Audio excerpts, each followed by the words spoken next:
We know our enemy. We've seen behind the curtain. And they have a weakness. An Achilles heel. They are arrogant and completely underestimate what they are up against. They forget who the game master is. They forget how wise this old demon can be.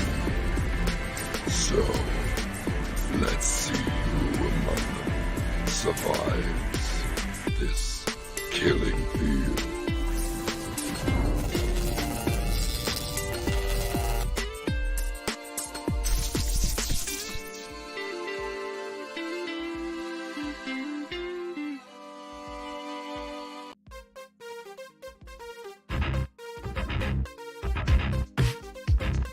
When your timeline reaches its Armageddon, what's a kid to do? I'm not a... Snag the keys to your mom's experimental ship, of course. That's not quite how it happened. Drift aimlessly in the rift between dimensions, trying to figure out how to operate it. Now hold on a sec. Pick up a few hitchhikers. Hi! Hello. And maybe solve a disturbing mystery that could lead to the destruction of reality itself. You know, if there's time... There's always time. I'm not so sure about that. Get in on the adventure with the Rift Riders on Indiegogo.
Good morning, everybody.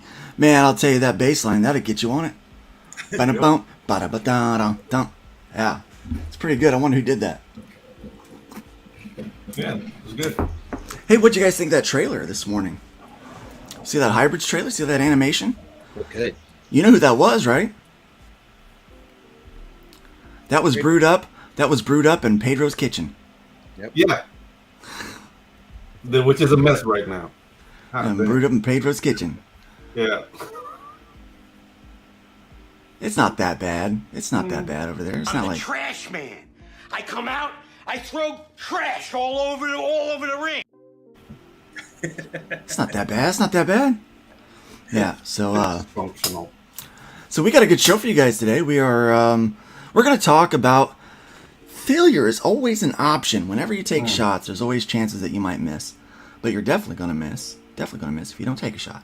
So we're going to talk about some of the shots that we've taken and about the regrouping process about that. We are also going to have a take 2 at a Hybrids launch this morning. We launched Tuesday night on NerdCap, and within 20 minutes we realized, oops, source code's broken. So I've been dealing with the owners of said source code.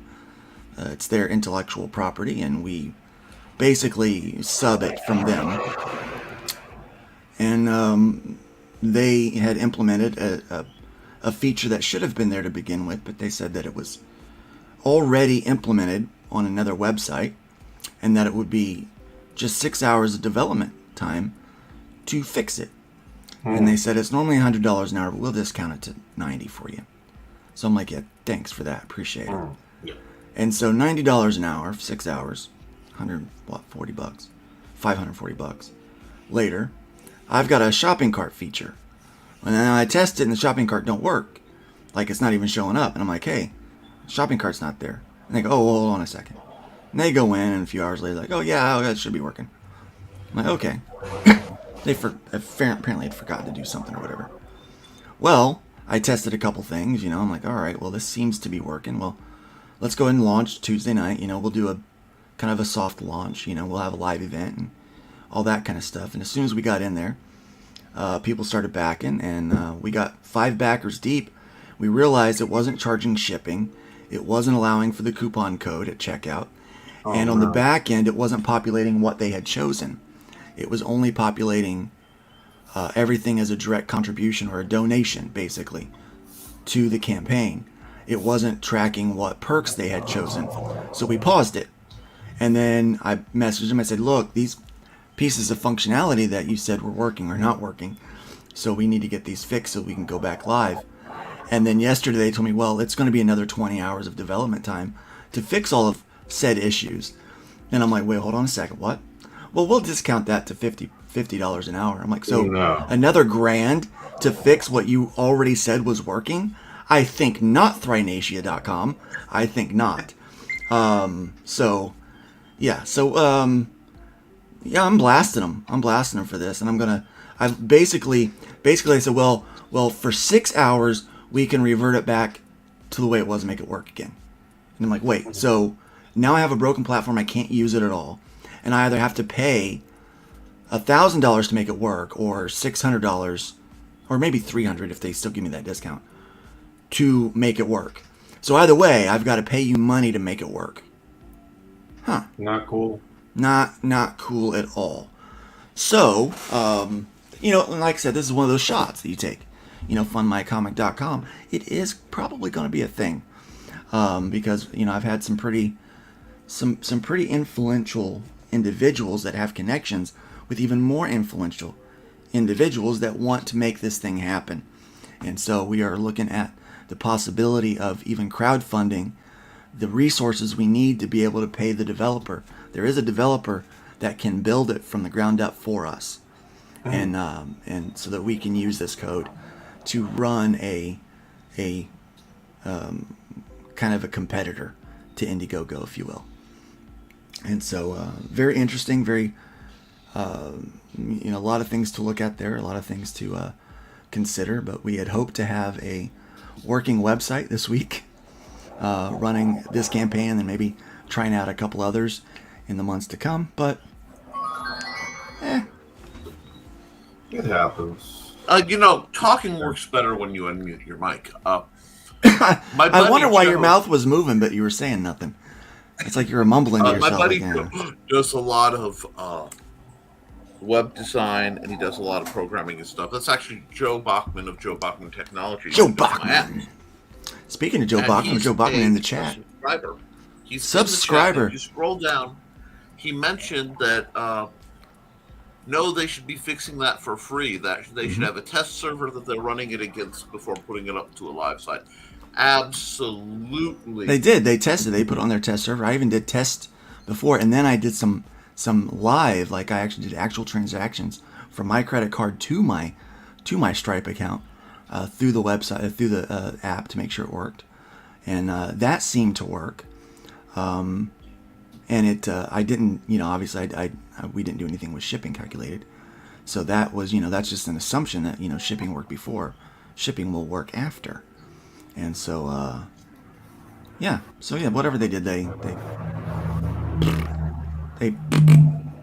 did it. Yep. All right. Well, let's welcome the panel this morning. Welcome, guys. Nick, how was your week going, buddy? It's been a interesting week. My wife's been off, which has been a lot of fun, and we did the whole Halloween thing. But I've just been trying to get stuff done before I go on my little vacation. And I'm so close to cranking a few things out. But you know how it is when you're trying to get stuff done and it just keeps getting out of reach. So it's been story of my life, Nick. Story of my life. Oh yeah, exactly. And that's kind of where I am right now. So. Just trying to knock stuff out. I'm excited because I have a little art book I want to do, because I've done a bunch of those different prompts where you do the story, and I've talked about it on the show. But I end up taking the prompt and doing a piece of art, and then I'm like, well, there's a little story here, so I'll jot the story down. So I had a pile of these things. I'm like, well, why not throw them in a little 5.5 by 8 book and see if I can't get that up. So I want to get that up. Possibly this week, possibly today, if I can get really on it on my Amazon site. So, that's part of I want to get at least 3 more publications out by the end of the year. Well, I've got a message from my friend, Shy. Holidays looming. That's Do it! Shy just wants you to do it, buddy. Yeah. And that's basically what I'm doing. I'm trying to get that cranked out. Making it happen, man. And because I know when the RPG launches, people are already asking me now, Nick, you did superheroes? Yes, I did superheroes. A little bit. And it's going to be amazing. I can't wait to see it hit. Oh, it's going to be really awesome. Are you going to set up a system for fantasy? So since it's my engine, I'm going to set up. I have been behind the scenes because I'm always doing stuff, setting up a system that should be basically compatible for a fantasy setting, and then taking a bunch of my game IPs that I've done on different systems and moving them over, because like Hasbro is having problems, and Wizards of the Coast is having problems because. And this is me being extra nerdy today, and that's okay. This is the show for it. But because they made all this money on online gaming during the pandemic, so their figures went through the roof, and they're trying to pull all the gaming to be compatible only through them. They don't even want you. They want to own it all. They're like the mouse. They're like the mouse a little bit. They just want to buy everything. Yeah, no, they're They're using the mouse's methodology. Yeah. The problem is gaming has always been a very independent, very personal kind of... fiercely independent. Yes, fiercely. And the problem is the old-style gamers like us you gotta realize if you get beat up for doing something and you still do it, it means a lot to you. And before, like, Geek Chic was a thing, if you played D&D, people called you a Satanist at certain points of the world. Oh yeah, the Satanic Panic. That was fun. And, hey, remember when Lord of the Rings and The Lion, the Witch, and the Wardrobe were considered satanic? Right. Like, did those people actually read the book? I think not. No. Well, they also saw the word witch. Oh, well. You know what I mean? Well, no, touche. I got some. I got some. You know, there goes Nick. Nick dropping truth bombs on us. It's like, dang it, Nick! It's too early to call out the hypocrites. Oh no, never too early. You wake me up at 3 a.m. and say, "Hey, there's some hypocrites." Well, bro. Where? Let me at that Pharisee. I had a lady once. I taught a whole series on Pharisees at church, right? And about how the biblical Pharisees and how modern Pharisees and Sadducees, like what they look like and what they would be considered. And this lady, as I'm talking about Pharisees in our lives, and not, that we don't want to we don't want to be this. She comes up to me one day. She goes, "Well, I'm leaving the church." I'm like, "Why?" She goes, "You've been preaching about me all month." And I said, "I've been preaching about Pharisees." I'm like, is this? I'm like, conviction is one thing, but I did not say your name, and I wasn't even thinking about you. I thought, and I'm sitting there thinking, I'm like, wow, okay, so, yeah. So apparently she's like, I self-identify as a Pharisee. Read the freaking book. Sorry. Yeah, just read the book. But getting back to gaming, that's the thing. People have been homebrewing. I started homebrewing out of a D&D thing. I found a D&D book I found next to the garbage. I'm not kidding. During the Satanic Panic, that's what started me. I found the rule book for the world's ugliest. We had the world's ugliest dragon on it, and I loved it so much. I found out it was out of print. You can't. They don't make more copies. So I photocopied the entire thing and laminated every page as a way to have a book I could take with me and not worry when my idiot buddy spills Mountain Dew all over it. And it's right here because you got to know your roots. And I'm like, so all I had was that. So I homebrewed for years before I could get, you claim homebrew? You merely adopted it. I was raised by being broke. You know what I mean? So, like, Hasbro thinks nice one. They're gonna go, oh, you have to go through one D&D's new system, and if you want to go online, you can, we want you to use our tools and our digital minis, and they're literally making a license to print money. Mm-hmm. But you can only do that so far. It's like they're freaking out because in the 90s they did the open game license, where they made a set of the rules for D&D, where as long as you follow the rules to this legal document, you can make expansions that are compatible. And a lot of people made stuff. A lot of people love D&D. The D&D flourished, and it started to become more RPGs with the D&D with the D20 engine. Now they're like, well, no, we're not sure we want to keep doing that. And some of the new guys at Hasbro are trying to find workarounds. And since they really can't work around the pen and paper thing, they're just leaning into D&D Beyond, which is the online service and online gaming and stuff. And I think gaming's a lot like women. I love looking at women online, but I'd rather touch mine. You know what I'm saying? And just so that you know, yeah, he likes. But I went on a whole rant about gaming that I do not regret, but I apologize if I stepped on anybody's toes in the panel. I'm a little miffed about this, and I think it's justifiable because I hate when they're like, no. The people like Joe who makes apps, they don't want people using. Well, if you're playing D&D, we don't want you using other people's third-party miniature tracking apps. And it's well, we're not, we do what we do what we want. It's like that's what we do. We do what we want. You know why? Because we have a permit for that. Are you? Yeah. Not to worry. I have a permit. This just says I can do what I want. Basically, yeah. God bless America. God bless America. Anyway. Oh, my goodness. So we've got a new guest today. New friend on the panel. All-American Bill. Dude, tell us about yourself, man. Oh, boy. I don't want to put you guys to sleep. He goes, I like to take long walks on the beach. I just did a random tirade about the legality of D&D and stuff. You literally can't be more boring than I was just now. I tried desperately to set you up so that it would be something that would pull the comic and people fans back. Tell them what you're doing. Tell them about your site. I totally didn't just go look up your little your crowdfund to see what you were offering, because I do that. Tell us every little secret about who you are. What makes All-American Bill tick?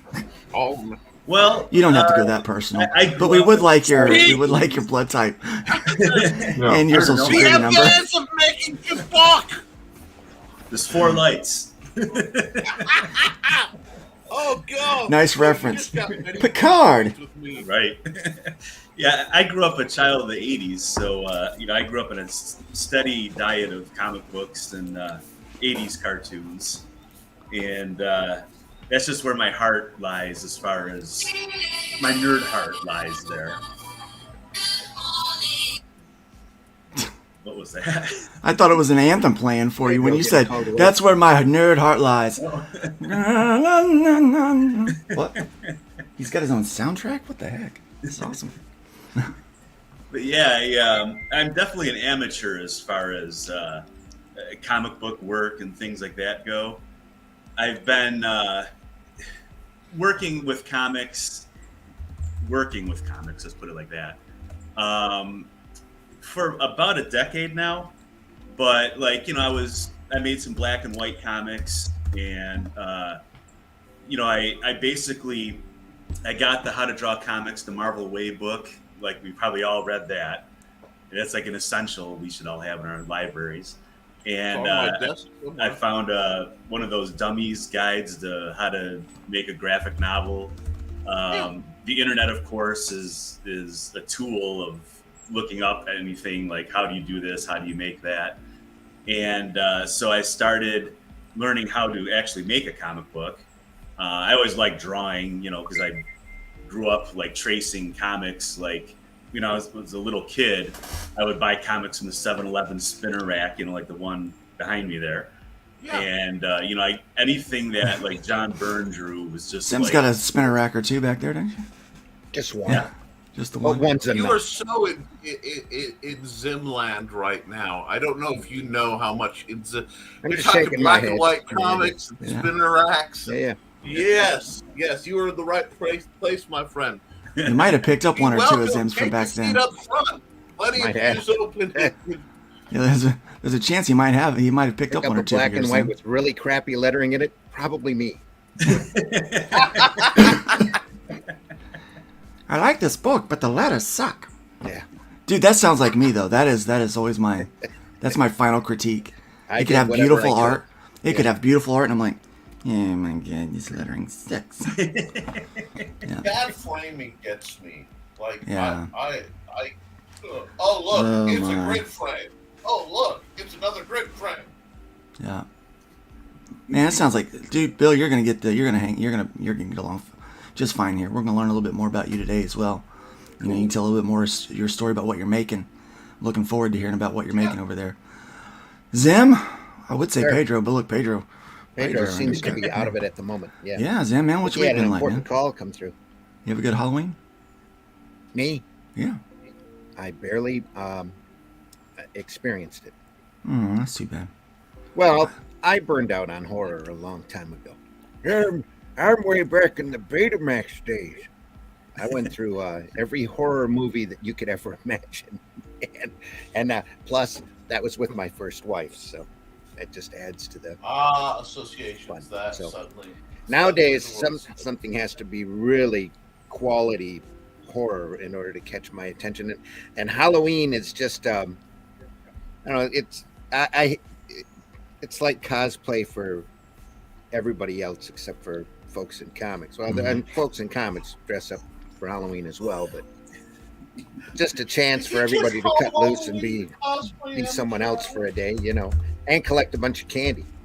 And it's not that I don't like candy. It's just that I was busy down here working on some commercial work. Monica, my wife, hasn't been at the top best of health, so Halloween just kind of slipped by. We passed out 400 Arrow comics to the neighborhood. Sweet. And these kids, I'm telling you, they came by, they saw these books, and they just loved them. They're like, these are so cool. And they're like, can I have more than one? I'm like, no, you only one. We got, our neighborhood gets pretty busy. They actually dropped off a party bus of kids. It's like handing out the family-size candy bars. Yeah. Yeah, they were freaking out. They were so excited about it. There was a couple of kids like, what, no candy? And I'm like, no, this is candy for your mind. They go, that's lame. And I go, you're lame. And then they started crying, and then their parents got mad. But it was not a big deal. Like, the dad kind of laughed. The dad kind of laughed, like, yeah, they are kind of lame. That's tell them to rot your mind, not your teeth. Right, yeah, but the parents absolutely love the idea. So we did that, and then my son had never seen Beetlejuice or Little Shop of Horrors. So we watched both movies afterwards, man. And yeah, so we started watching Beetlejuice, and within the first 10 minutes, you're hooked on the movie. Because it's, Tim Burton's just genius in that thing. And I was like, you like it so far? He goes, yeah, this is fun. Yeah, the wife and I's first date was Beetlejuice. Oh, there you go. At the theater, yeah. Wow. That's how long ago it was. Oh, I'm a little thorny. Yeah, I was moved in within a week. We were like that. Nice. This little Nice. Yeah. Well, I do have an announcement to make. As of 9:30, so 2 minutes ago, the campaign is live. We're live, baby. We're live. Let's do the dance. Campaign is. What's that? Thanks for explaining, because all I just see is live. I'm like, wow, I feel like I'm streaming to Facebook. About half hour into the show, I'm getting a, hey, your live notification. No, let's do the happy dance, guys.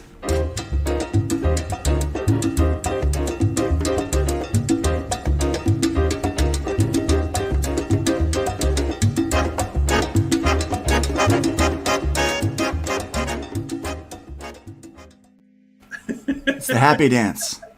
Luke, how long did it take you to train that bird to do that for you? God, hours. Months. Yeah. Months. Yeah, it was, well, we went through a few birds, to be honest. I had to kill them.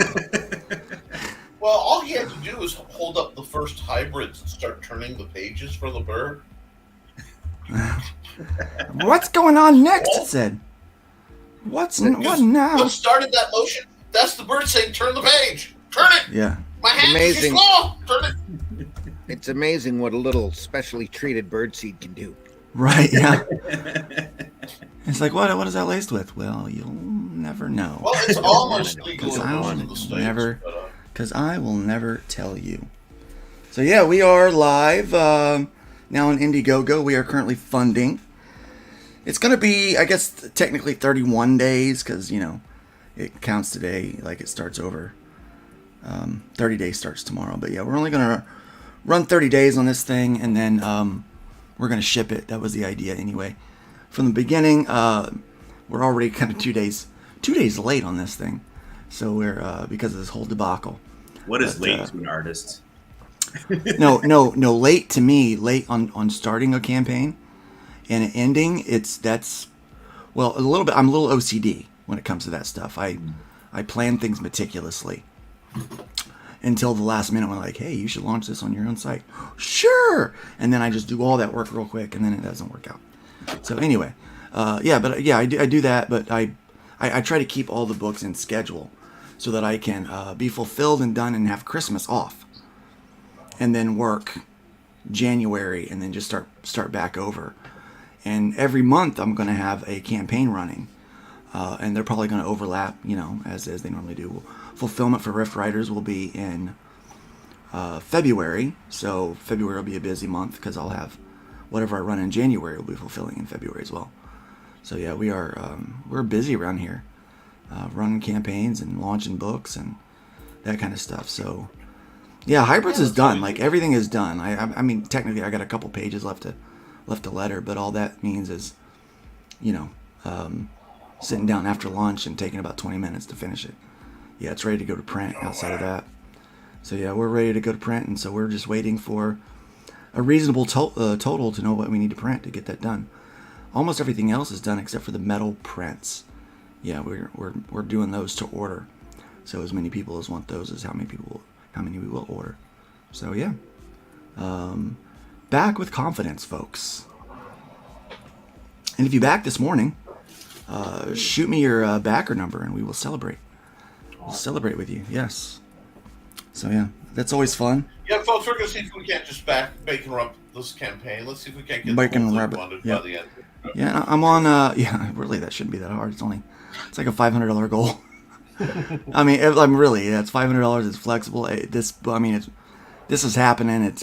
I'm just, you know, we're putting the money. You know, we're putting the books out, and I almost just went ahead and launched it from, you know, just in my store. You know, just printed it and just start shipping it out. But we have some original art and some a couple of statue tiers that we want to, you know, give people an opportunity to get. So yeah, you know, maybe it would raise a little extra money than what we would normally would if I just sold it from my store. Yeah. Well, do you have any of the addictive like chibi stickers and stuff? No chibi on this one yet. That is going to be one of the stretch goals. So if we hit one of the stretch goals, we'll hit a chibi. I have to phrase this carefully because as soon as I said it, you know that I have an idea and you actually catch it before it leaves your mouth. Yeah. There is an iconic, horrific event that happens in this title. Not giving spoilers, but there's something that happens. And my twisted morning mind went, oh my God, a chibi of the... Yeah, let's do a chibi of a dead person. Well, you know, the reaction and the... Because everybody's got that, who is it, Spider-Man holding somebody going, no! Yeah. There's nothing like chibi blood, man. Yeah. I control it. Chibi blood. Nothing like chibi blood. Nothing like chibi blood. Yeah. The weebs will die. Yeah. All right. Well, let's welcome our chat. We need to. Yeah. Channel member Joe Bacham is here. Welcome, Joe. Good morning, Bacon Nation. Good morning. Good morning. Good morning. We've got All American Comics. All American Bill is in the chat and he is on the screen. Nice to have you both, please. We got Aaron Jordan here this morning. Aaron Jordan is great. Trash Man trailer looks dope. It is dope. We'll watch that again here in a minute, so that the folks that were a little late can get can see that and know what we're launching here with the hybrids campaign. The trailer looks great. Good job, Pedro. Everybody loves the trailer, man. Oh, dude, it was fun doing it. It's a fast way to work. It really is. I'm used to another thing. Like this thing came out like. I mean, I don't want to toot my own horn. Yeah. But do it too. I have so many horns to toot though. So. It went really fast. Like I was like, wow, your boy works fast. You know, it's like, your boy does work fast. Yeah, yeah. No, that's no joke. I mean, you are very much on the. If I were to hit that $1 billion list, there's certain things I would do. Like I would disappear and then I would reappear in certain people's like email. Hey, this is Nick. You now have an animation company with funding. Nice. You know, like bam. Yeah, it's like we are going to make millions. We are going to rule the world. Step over, mouse. Get out of the way or be slain. Yeah. Man, I'm violent today. Yeah, dude, I like this energy. I kind of want to see a wrestling match done of a Chuck E. Cheese mascot and like a Mickey Mouse mascot for no other Battle reason. of the Rats. Yeah. Chuck E. Cheese comes out on top. Right. Oh yeah. He's like a rat, so you know he's gonna. New York rat, man. He's shaking with like a broken piece of glass. Interesting fact: I was the mouse for a while. I worked as a maintenance guy, and I am between 5'7" and 6 feet. So guess who was the mouse every half hour on the hour? Oh, that sounds like a perfect job. I was There you a go. frog once in a mall. They said at a that toy sounds like a store perfect chain. job for the Yeah. short guy. Well, the short guy. Yeah, That was worth it. You know, I tried in my younger years. I tried to be like a commercial scuba diver. Ooh. And I couldn't do it because I was too tall. Like, you don't fit in the little like tube thing underwater. Like, gee, okay. So that's discrimination. I thought it was because I was black, but no, it's because I was tall. So there you go, man. Those guys make a killing. So that's a short guy profession. If you're, it's funny. I mean, I knew a guy who was 6'6", looked like Haggard, and he was scuba welder. Oh yeah, the thing is like in the Panama Canal, there's a lot of like tube maintenance. Yeah. So they have a height. No, that makes You got to be able to crawl through there fast if you have to. That's Yeah. the key. Yeah, let's stick this guy on the. There you go. Oh, look at that! Dude, that looks like a Christmas ham. God. Look at that guy. It's like the real life trash man. Look at him. Looks like a Rob Liefeld haters out there. There you are. This is real. Like, come on. Those are realistic proportions. Have you? Look how tiny his little hands are. Yeah, dude. No, look at the Photoshop cut on the. Along the side of the arm there. Yeah, look at that Photoshop cut over there.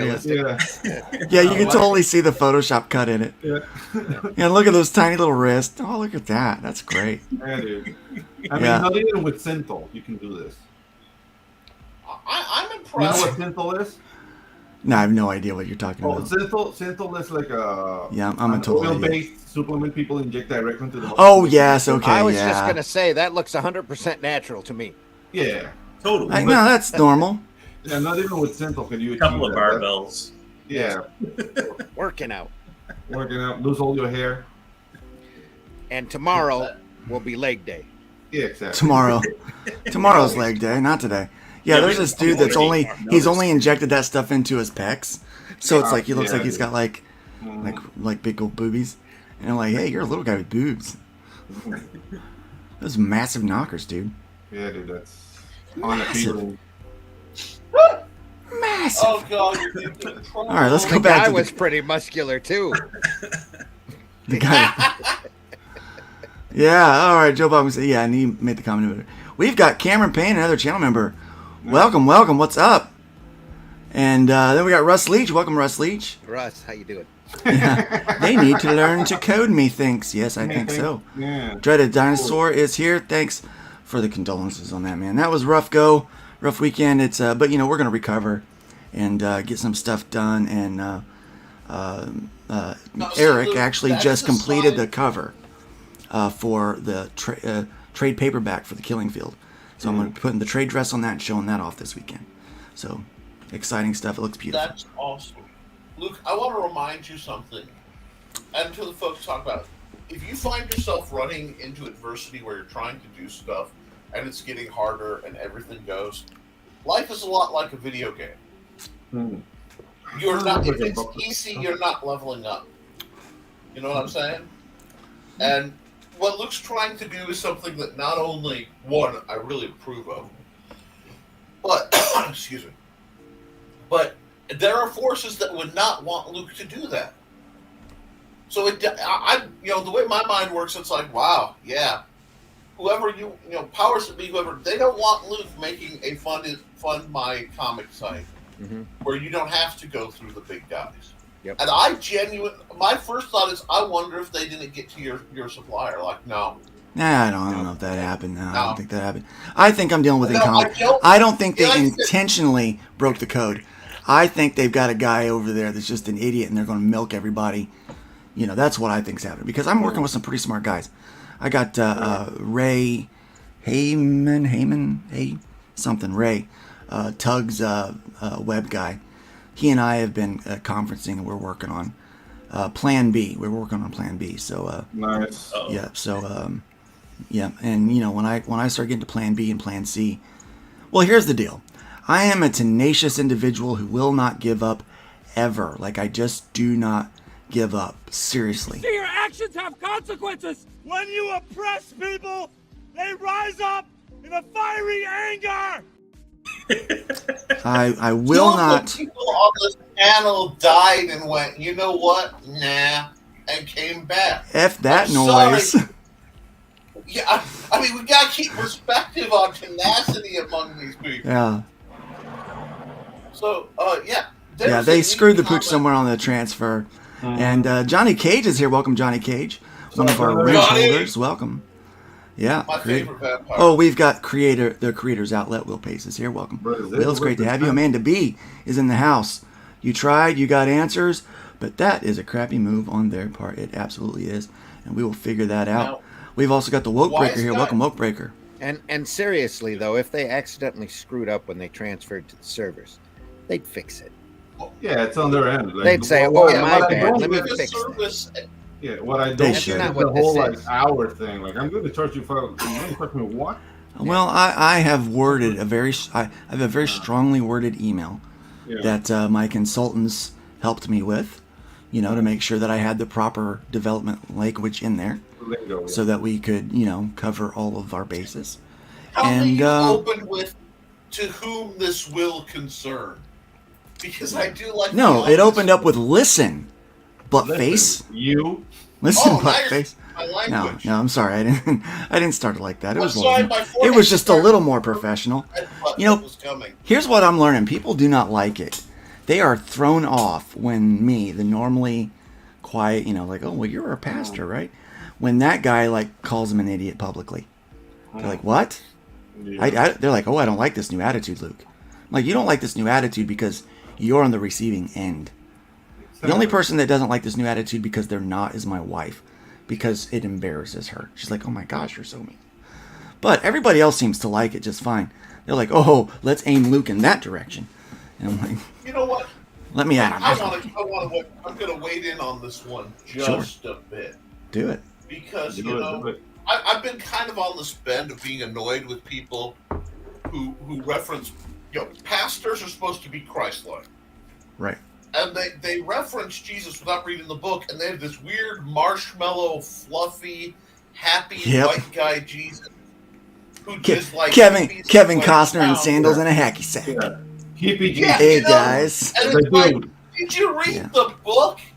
Like he would tell his best friends to go off when they were wrong, because that's dude. Here's the deal. Here's the deal. I met him. I'm not. Y'all think, wow, Luke's off his rocker. Maybe there's a little Irish cream, wink, wink, in my coffee. Maybe. Or maybe I'm telling you the truth.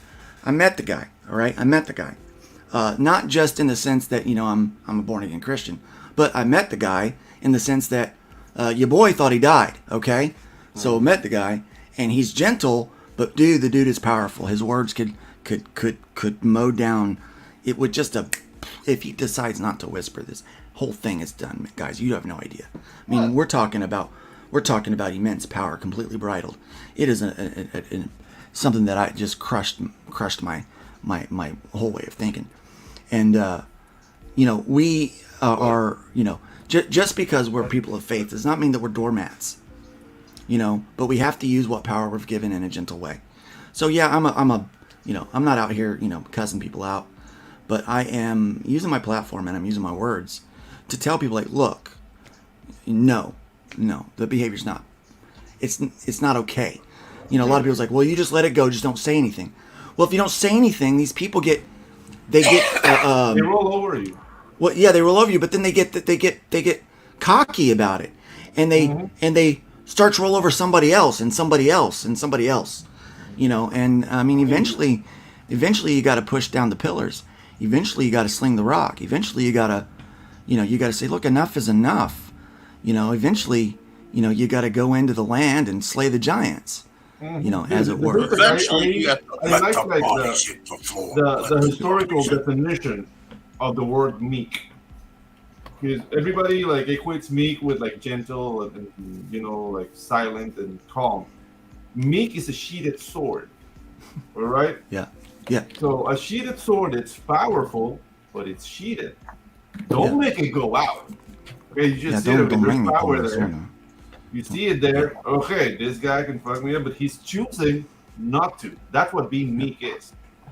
And that's the thing, Luke. You gotta conduct yourself like that because Well, people and are just waiting for the opportunity to roll over you right away. And the truth is, there are people out there that are haters. They're silent haters. Yeah. They're just Yeah. waiting for an opportunity. They're hoping for failure. And the more that you win, the further you're able to bring your career up to another level, as soon as we got close to hitting 10K, people started coming out and giving me hell.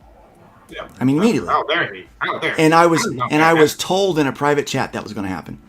Mm. I said, "Hey," they said, "Hey, you're in a different club now. People are going to start coming at you. You just have to deal with it." And I'm like, "Okay, that's fine. I understand that." And so, but that's the thing, and all of us need to understand that you really can't try to make everybody happy, but you can make you happy, and you can make your circle happy and your fans happy. Right. So you got to do what's best for you and your tribe.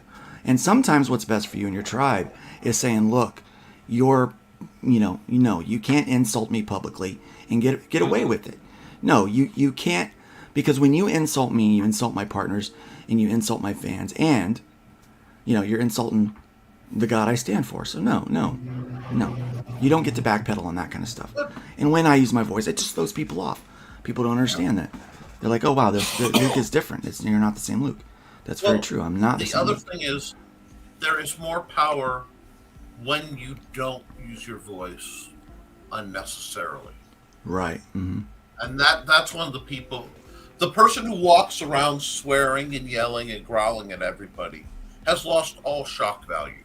They've lost. Yeah, I mean, if you're all- picking fights, I mean, we're not here to pick fights, but we are here to win them if we have to. Unless We're you're here to dressed win like them. as a clown. Unless If you're dressed as as a a clown, yeah. yeah. Furniture's Speaking flying. Speaking of clowns, Oh no, please don't show it. sorry, speaking of clowns, Yay! Think about what you've accomplished. was that too mean? Was that over the line? I want to go to McDonald's now. Why isn't anybody dancing on that? Okay, yeah, we danced. Wise Guys Entertainment is here. Great to have you here. Okay, I will tell you. You somebody can't who's stop the behind weebs, I've been told. We all danced to the thing, and I've caught just about everybody who's on the show at one point or another. Like the couple frames where we're all boogieing either to the opening musical rerun or we're boogieing to the Little Birds, Mhm. and a whole lot more of us sing along to the Let's Be Careful Out There than anybody wants. Let's be careful out there. Yeah. I don't know. We got a I have- 187. Yeah, that's in my I head. have a hang up with musicals. I was married to a theater major, and they forced me to go to every freaking musical. And yeah, You know what my favorite to me, musical is? It's not natural. Every musical that was opened in Panama, like I had to go. Oh. I saw Rent 14 times. I was rooting for AIDS. At UN 12. It was like, dude, okay, die already. That's what you Die, get. just freaking die. Yeah, that's No. what you get for being My promiscuous. my favorite musical is Sweeney Todd. Sweeney Todd is cool. It's my favorite musical. I saw that 4 times. Again, a very violent story. Yeah. I don't know what it is with me. I like these Dude, things. but breaking into song in the middle of conversation is not natural. Oh, no. required by state. Well, No. it's natural for some of us. Yeah. Okay, Hojo says, "Good morning, gang. Just out of a 90-minute safety meeting. Ouch. Entertain me, please. We will do our best." Cameron Payne, channel member, does believe. By the way, you can become a channel member too. It's cheap and it's easy and it's fun. So you can get the extra emojis and stuff like that, and then we send out.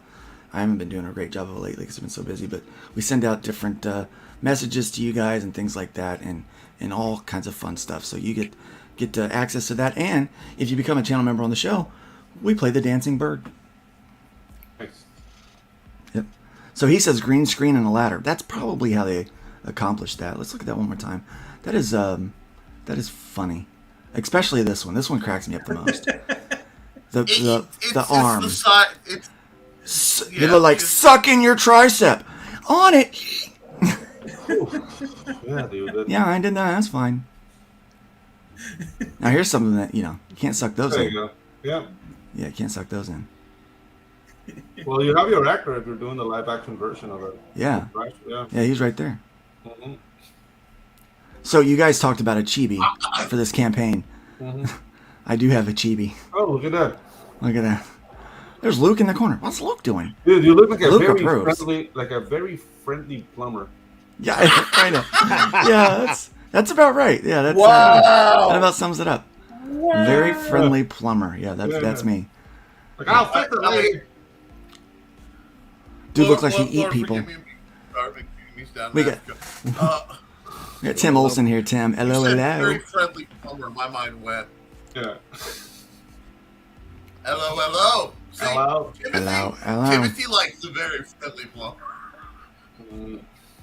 Good morning, Bacon Haters, from our friend Pixel Trader. Pixel, another smart guy. Very smart guy. Yep, and then Timothy, congratulations. Melvin number 2 is off to the presses, and Melvin number 3 is 1 page away from being finished art. Awesome. That is so really cool, man. Congratulations. There's nothing like making your own comic book. Nothing. I mean, nothing like it. Lots of people are putting their thing, and I mean comic book thing out there. Yeah. And it's really cool. We need more, man. We need more.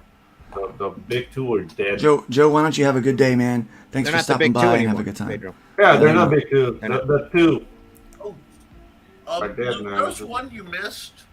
Where? The Woke Maker asked, if I back, can I be a new villain? And I'm thinking that is a great high-end tier. Oh, that would be a great high-end tier. Yeah. I mean, the book's finished, so it would be for the next one, maybe. Yeah. I mean, it would be the next arc. I could probably squeeze you in. Yeah. You know what? Let's do that right now. Because guess what? Your boy's got the power. There you go. He's got the power. I've got the power in my hands. Well, in this hand's kind of like this hand's kind of stupid. Take my strong hand. Sorry, Luke. I'm sorry. Right? You had to, man. I mean, you had to. Why not? Right? I wouldn't normally, All right. but you know. Yeah, you know what? Here's the deal. I'm not gonna have an I'm image for stretching it. too much today, guys. But I'm you know what I didn't do? Ding dang me! I'm a freaking idiot. Oh shit! No, you are. I swear. Sorry, guys. I'm an idiot. Put back in yourself, even in humor. Set up add-ons. Seriously, guys, that's a great advice. World's gonna try to beat you down. You don't need to help the world. No. Right. Anyway, while Luke's doing that, guys. Yeah, you talk while I fix this. Yeah, I'm going to talk while he does this. I have to be careful because I can't give spoilers, but this coming arc and everything that comes after it is earth-shattering. It really is, and I've been following it, and it is a blessing and a curse to know what's going on behind the scenes of Hybrids, because you have to shut your mouth. And shockingly, you know, I'm asked to come on shows like this for my innate ability to not shut my mouth for long periods of time.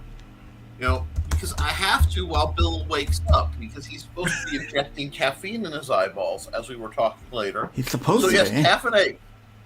Caffeinate. Now, I will warn you, the second it touches your lips, you live a new life, a cursed life. Anyway, like the blood of Dracula. Corn blood. Anyway, it'll keep you going, but Surgeon General advises against unicorn blood for damnation, pain to your soul, and spontaneously popping out really dorky dudes' skulls. Anyway, Surgeon You went Potter. You went Potter on that one. Yes, I did. I went Potter with it. Yeah, I thought you were going like whole like Dracula, and you give me Potter. I'm a little disoriented. Sorry. Like, No, that's okay. I'm in a mood, and it's funny because I don't get caffeine anymore. The doctors took it away. So this is actual, like, standard, unmodified Nick. Oh, that's scary. Well, actually, it's slightly censored and controlled because I am broadcasting, and one of my rules is I try not to do anything I wouldn't want my son to see me do on screen. I don't have a kid. What? I don't have a kid. I don't have that damn. Here you go, guys. I know you don't. But I do have parents who watch my appearances. My parents have a potty mouth. Like my dad is a writer, and dude, like his last book is called How to Shit in the Woods. Awesome. Promote the heck out of that. I know how to do that. Yeah. That's not that hard. Oh, Bears can figure that out. We all can. Yeah. You have to bear, right? If the bears could figure it out. Cover it up. Yeah, you have to cover it up. Yeah, bring a shovel. And actually, like I did the Bring a shovel. cover for it, and it was like a shovel with toilet paper on top of it. Oh, that's like, beautiful. Stuck on the ground. Oh, I respect that. Yeah, the thing is, like the book has nothing to do with the activity. It's like a compendium of all his like newspaper articles. Oh, cool. But he just called it that how just for shock value. Now his new book is going to be called How to Stop Being an Idiot, and it's supposed to be a course, but yeah, it's also a compendium of. Gosh. Yeah, so he's Look, a guys, the contrarian. holidays are coming for that Yeah. special person in your life. The Yeah. really special one. Yeah, exactly. Pedro Ang's dad. Yeah. And just Google Pedro Ang's dad. I'm sure. Yeah. I mean, the books are in Spanish. The books are in Spanish. The first one is called Cómo Cagar en el Monte, and the other one is Cómo Dejar de Ser Ahuevado. So, Okay. Someone who's really good at translation and charges very little money, get a hold of Pedro through Pedro's dad, so they can get it for us dyslexic English readers. Yeah. Because like that just needs to be read. I need Like, that I'm in shameless. my life. I will promote anybody I think has a good idea as long as they seem cool, and anybody cool enough to help make it. Pedro must be a pretty cool dude. You know, just all the law of coolness by transference. You know. No, dude, like the preface of the book is like, this book is a gift. Don't buy it for yourself. Yes. You're not allowed to buy Seriously, it for yourself. I'm not even kidding. Get that book, get both those translated into English. Yeah. They will sell. Yeah, My friend, I'm telling you, let's get your dad some money. Yeah. And the other people, while Luke's doing something we need to get money for, is our man Bill over here actually has a little campaign. Bill! It's his second according to the thing. I looked at it. It is a little, I'm not going to lie, because I can't lie, especially on screen. It is a little rough. You could. But we know you wouldn't. No, it'd be bad form. But if only you were on a panel with like people who know how to polish and do campaigns. I just have a big mouth and I suffer from excessive personality. So, you know, I keep things going when other things won't, because that's my job. You know, I really wanted to have like the first 6 pages as a scene, and I wanted to have those lettered so I could post them on there in time for today. But because of work, changing my work schedule and my sleep schedule torpedoed, I wasn't able to get them all lettered, and I didn't want to just put a couple of pages and then right in the middle of the scene and stops, you know. We understand that. I will say, having looked at it, you may want to put something more representative of the contents. We'll show that here in a right now second. you have the characters in kind of fan art homage uniforms, which looks great. But I'm the guy who always says, "Be careful! You might get, you don't want to get in trouble." With the I just had an idea, Bill. Do you want to do like a live critique? Not necessarily being mean, but like to kind of go over your campaign and give you tips on what can make it more. I mean, I don't care. That's fine. I mean, it could be. Chat, let us know if you want an educational thing. Let us know. People aren't like having their contributions counted. That is a problem. Show me like, I contributed. Here's my ID number. They'll take a picture of their screen and stuff. But it never totaled up. I didn't get an email from Indiegogo saying. If you're not getting a confirmation, you're not getting. Yeah, so I told him, I'm like, as it stands from my perspective right now, I'm not sending a book to you because I didn't get anything about it. I don't. It's not going to be on your backer report. See, that's a problem. Yeah. That's why they have to contact, because it's not going to be on your backer report. Right, because I contacted Indiegogo myself, and they were like, well, they got to contact us directly. And somebody has that money. I mean, let's just be honest. Right. somebody has it, and it's it's Indiegogo. Getting them interest. Yeah, they're the ones that have Well, the money. You got. I had someone get mad at me about that, and I'm like, I'm not withholding the money. You told me you contributed, and I was trying to talk to Indiegogo, and now they're giving me the runaround, and I'm trying to help you, but I can just tell you what they told me. Just like Jerry Maguire said, "Help me, help you." Yeah. Guys, while we're here talking, let's show the money. What Pedro did. Let's watch this trailer. Show me the money. Show me the money.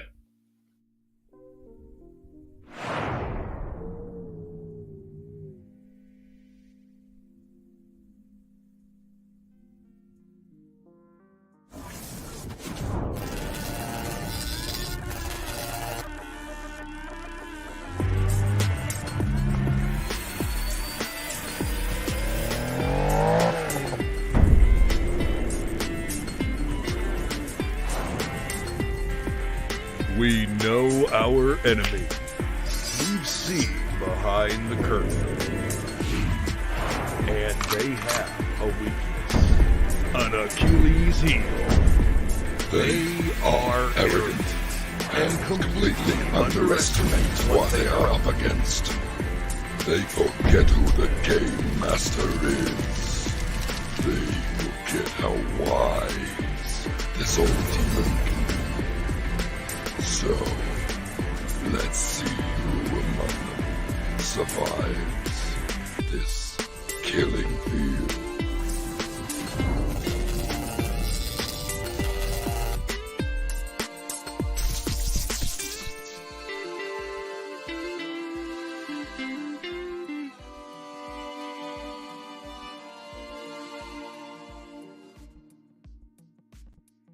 There you go. Yeah, dude, that music helps so much with the rhythm. Like, dude, I did the animatic like in a day, just because like the music like just gonna be like boom, boom, boom, boom. Yeah. Like, awesome job, Lou. How did you do that with the animation? Just out of curiosity, 'cause that's really cool. Oh, okay. So basically, this is a simpler way to animate. Dude, I'm a classically trained animator, like pencil, paper, and flipping and whatnot. And I'll simply grab Luke's art and I cut out the characters, finish the background behind, and then any moving parts I will cut out and finish behind, so I'll have like the elements complete. So for example, with the winged lady, I had to finish the wings. Yeah. Because they will be cut out by panels or that. And you can't tell that you cut them out. Yeah, exactly. Like it's perfectly seamed. Like very good job. Yeah. Yeah, I have that training. Like I can emulate styles. Well, so when you see like the way I draw, like it's very cartoony, but that's the way I'm efficient at drawing. But this is like I'm not putting my own horn, but in animation, they train you to imitate every style. Yeah. So for example, that's what's happened with Mike Mignola when he did like the Atlantis movie. They're like, dude, everybody draws like me. Like, no, they grab your books. It's like, okay, this is what he does, and then all the animators could draw like Mike Mignola. Like it's freaky. Yeah. But when you get the training, it's not even like, yeah, it's what we do, you know. So doing that, I've never done it to this extent. Like I thought it was gonna take me more time, but I mean, Luke is so good. Like his structure, like he's so proficient in doing structure and drawing through the form that finding the things were really easy for me. Like, okay, here it goes. Because normally, when you got somebody who's not as skilled as Luke, you have to figure out a lot of things because things are not structurally sound. Like, okay, the hips don't really do that, or wow, that knee's a little bit longer. Let's fix it. Like, I had to do none of that. I just followed, and dude, it was really, really like seamless. I loved it. Yeah, and then we had what we call Death Metal Luke or Dark Side Luke. Yeah. There's Light Luke and Dark Luke, and I'm the Light Luke. He's the Dark Luke. He did the voiceover work for us. And what was funny is I talked with Piper. I said, Piper, I think I need some help writing the script for the voiceover. And I said, I'm thinking something like this. And this tends to happen a lot to me now. I don't understand. Maybe I should just like clear my mind and not think about anything, and then write. Not even think, just like blah, blah, blah, like that. Like just like pull out that, just pull out all the stops and just be a mindless guy that just says stuff. Hamalana. and just keep going with it, you know, because it seems to work for me. It seems to work for me. So I wrote down like, maybe something like this, and I typed out and I said I would like, you know, like this line said by, you know, like this like kind of like Rev sounding voice, and then this line here said by that voice and a demon voice, and then these lines finished by the demon voice. So it's like they're saying the same thing, and they're saying the same thing, but in the middle, you know, so they have the same viewpoint of each other, but they, you know, they have a different, you know, maybe a skewed view of what's really happening.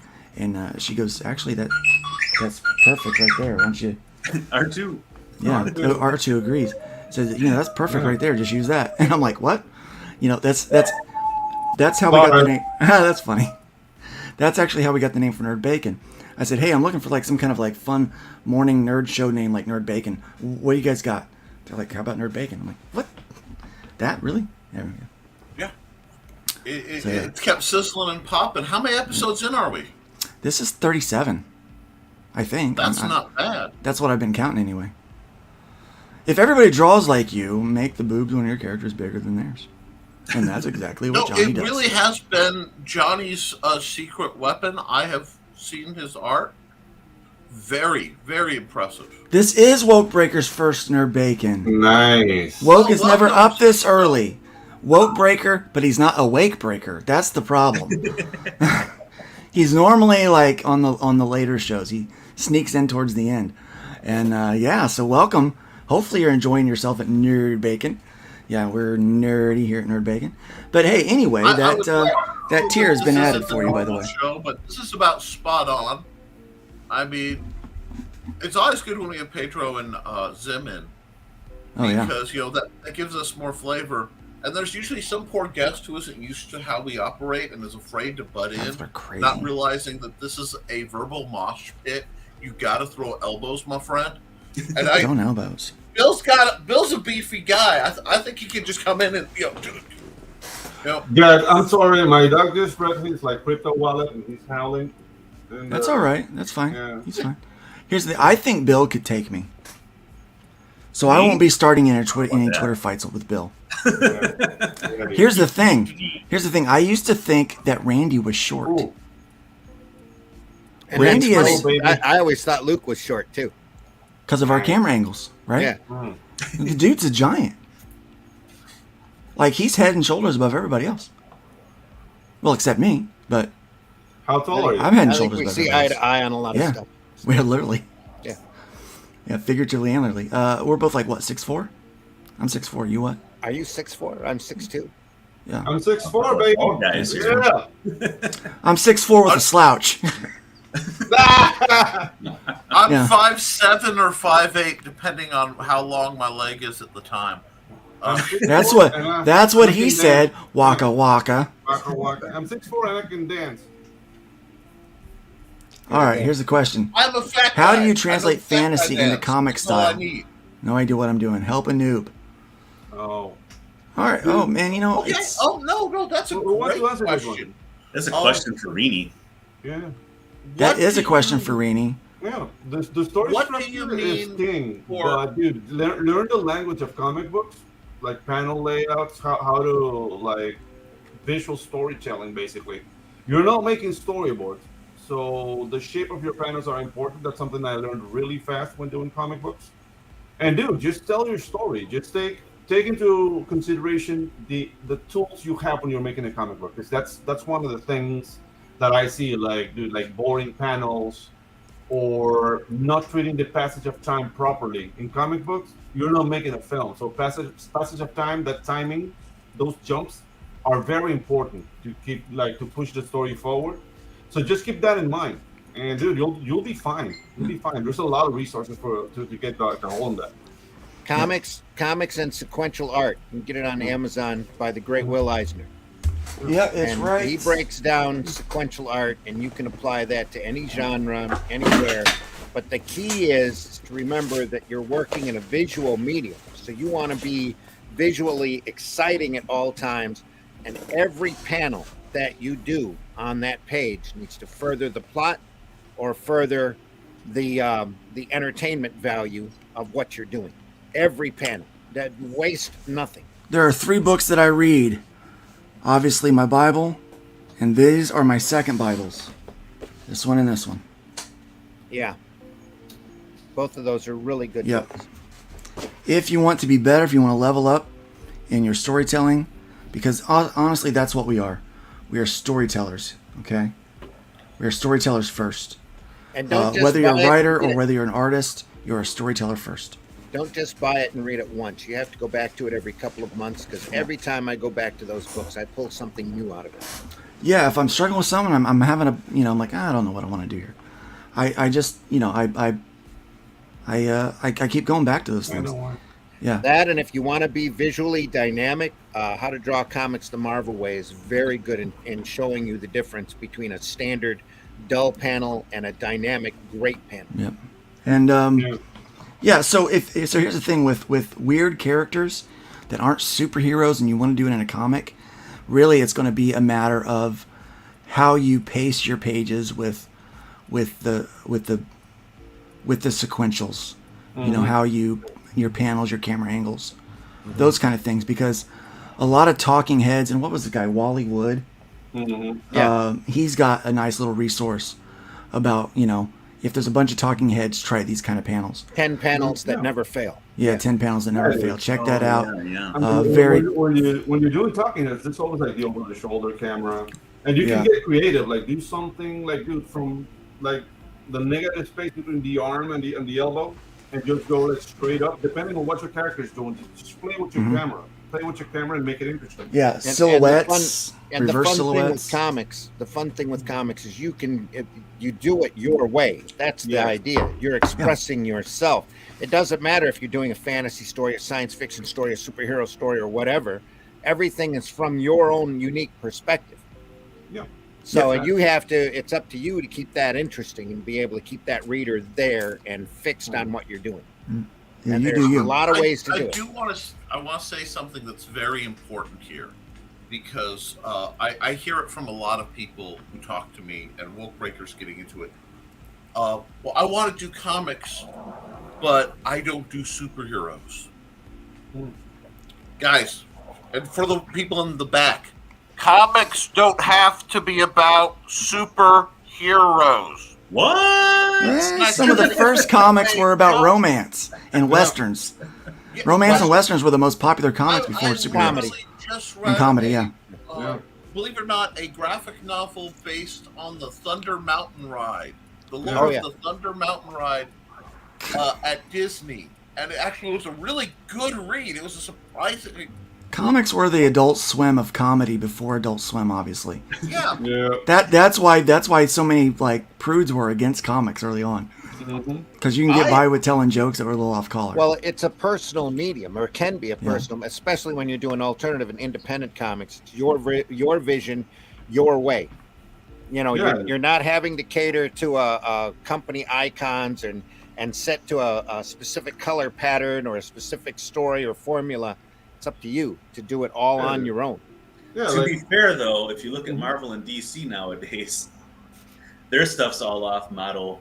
Issue to issue, even panel to panel at times. Well, technically, it's on model. It's on model for modern Marvel and DC, and it's not the right model. It's not a sustainable model. That's the one they're using now. Yeah, that new Robin thing. That model, it's not our Robin, and from panel to panel, it's a different character. Like the guy was not he was rushed. Maybe I don't know. I don't want to bash another artist like this.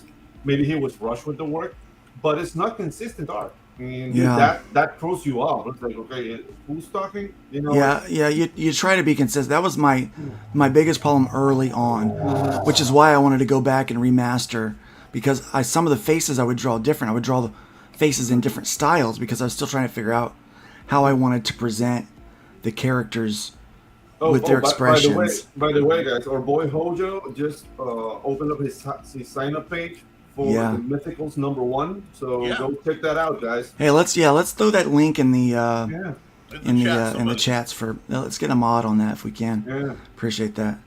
There's a Power to the storytellers. You want to read something different? There's a Dark Horse collection out there. I'm pretty sure Amazon still offers it. That collects a bunch of the old stories from one of the highest selling comics of all time, and that is Crime Does Not Pay. Yes. And it's literally slice of life stories about gangsters and cops, but it's interesting. It's done by true masters in the field, and they're taking what could be an incredibly mundane topic and making it exciting. It sold millions of copies of comics back when it was out. Santino, who you've had on your show and we've had on here, I think I'm saying his last name Charles, right. yeah. Charles Santino wrote Conan at one of the times when Conan was the best storytelling it had ever been. Yeah. And what he did is he went and told swords and sorcery without the sorcery. Yeah. And it's just a straight up adventure story. And it is one of the best runs of Conan that's ever been. And just what a great time, for comics. Imagine that every month coming out on the spinner rack trying to grab that next story to find out what was going on. That would have been so exciting. But the sequential art comics is literally made for fantasy. Yeah. Don't think that you have to have guys in tights or girls in tights in order to do a good comic. That's not the way that works. All you have to do is tell an engaging story. Yeah. That's all you need. Whatever genre you want to do. As there's been comics of all types out there. I saw a graphic novel of the life of Simon Bolivar, dude, and it was done in a way that it was like an Arthurian tale. Yeah. And dude, like charging horses and lots of action, cannon fire. It's an amazing, but it was done. It's a French. They call it albums. It's a French album. Yeah. But dude, amazing. That's what's exciting about comic books. You can do anything you want. Yeah. And the best feeling about a comic is when you get that book for the first time. Yeah. From the printer and you can smell it. You can feel it and you see it, and all of your hard work and vision is on the paper. That feeling never gets old. It doesn't matter how many books you make. Amen. And it's a feeling that you chase, man. It gets in your blood. It's a drug. You just cannot. Creation is you the best. Cannot shake it. Are you guys familiar with Tag and Bink? Tag and Bink, it's a Dark Horse comic, and dude, this is very like. Oh, okay. Yeah. Oh, yeah. You're speaking English. Okay. Yeah, it's very obscure, but it takes like a note from a play by Tom Stoppard called Rosencrantz and Guildenstern Are Dead, which Rosencrantz and Guildenstern are two characters from Hamlet. They appear at the beginning of Hamlet, and they appear at the end of Hamlet. They're mentioned like they're dead, and they were supposed to like solve everything, but that's like the tragedy. So Tak and Bing are like these two characters who were stormtroopers, then become rebels, then become stormtroopers, but they relive the whole saga from the view of two guys who will mean nothing to the story. Mm-hmm.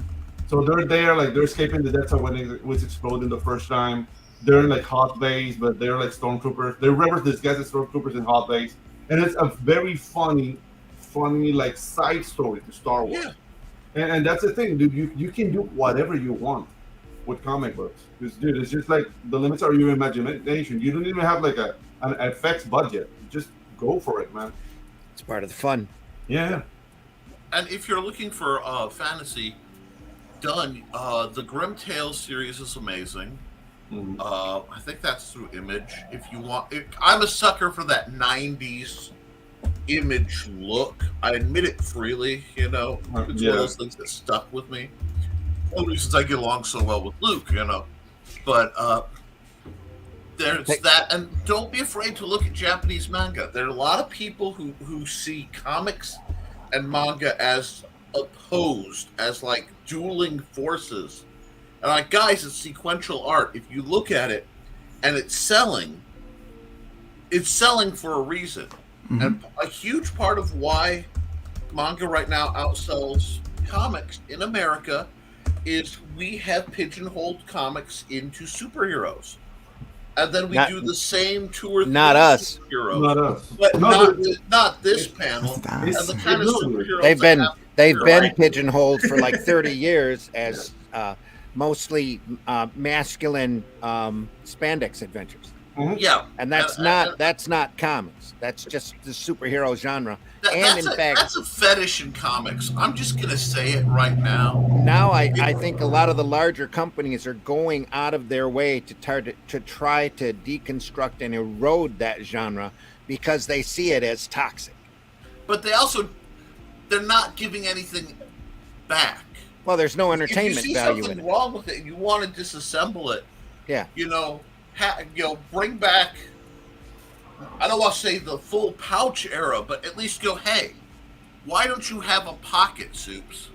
I mean, I get you're doing what you do. Hey, Rob fixed that problem with the pouches, okay? Rob did his part. It went to a parody level where I think there was a character that was entirely made of pouches. Yeah. I saw him once, and I loved him. I want a poster of that because it was just like an anthropomorphic pile of pouches. But we're all playing What's in the Pouch. Yeah. Pouch Man.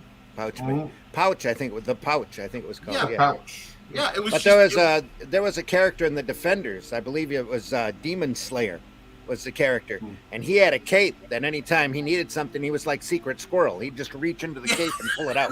Nice. And there it was. Dude, Secret Squirrel. He had a whole arsenal in that cape. The cape was like a dimensional doorway. Need an axe? Here's an axe. That'd be a convenient thing to have handy. Yeah. Oh yeah. I'd wear a cape if I had that ability. And Superman has pockets in his cape that they used. It's just that it's not realistic anymore, so they dropped that idea. But he used to pull stuff out of his cape and fold stuff up, because he's Superman. He could vacuum seal it with just a couple of presses and slide it right into a pocket in his cape. Yeah. Clothes in that. When he changed out of his Clark Kent attire, it'd be in his cape pockets. Dude, yeah. Count Dooku had pouches in his capes. He kept like the lightsabers there. Yeah. They were not my collection. Hojo has pouches on a character. Oh yeah. Good. Well, you better have pouches. Everybody needs pouches. Yeah, dude. At least one. Yeah. To this day, I will always love like Maria Hill. Shield, because she usually is balanced between. She looks attractive, but she's got like a reasonable, like, tactical rig on with like pockets, not crazy pouches. Mm-hmm. She's still feminine. There's no doubt she's a feminine character. And the white go-go boots can sometimes be a bit of a, okay, that's a fashion choice. Doesn't bother me. But like, there's a balance. Taskmaster, ironically, is often done right when it comes to, he's got gear, but it's believable, Yeah. And I find things like that make it more.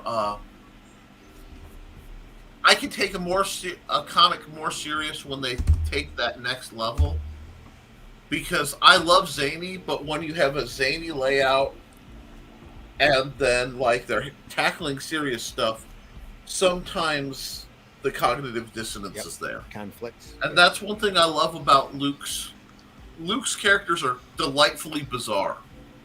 I mean, they really are. It has that mutant feel from the Claremont days. But they also all make sense. This is actually the first 3 pages of the book. You can see I kind of start out with traditional, so I don't jar anyone too much. And then I kind of start to stagger the panels, and then we get a little wacky. Dude, I love the word balloon placement, man. Like, I haven't seen that yet. Like, I only had like the raw pages. Yeah. But yeah, dude, nice work. And, I was a letterer to start with, I guess. Yeah. It's I started lettering back in the day. You can look at it and watch the plan fall apart.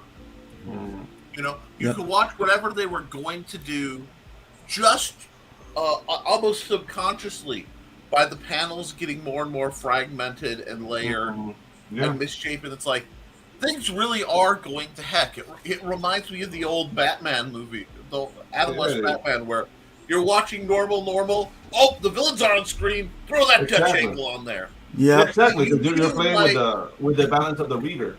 You putting the reader off balance, so that Dutch angle basically helps with that. Okay, something's awry. I think like I'm sliding up the world. So dude, like. Really So what we're gonna do is I'll show you. So through a lot of trial and error and a lot of feedback from people that have been doing it, that had several successful campaigns, talking to, the coach and, just different people. I determine, like, this is how I build my campaigns and why I do it the way I do. Obviously, you saw the trailer. It's more cinematic. Cinematic isn't always the way to go. Sometimes just having a person, on the video telling about the comic and showing some art is the way to go. But it depends on the project and the creator. My voice isn't so great anymore, and I don't really have a pretty face for this. So something a little more cinematic and animated was looking really cool for this. Keeps me around. I make it look better. And he really does.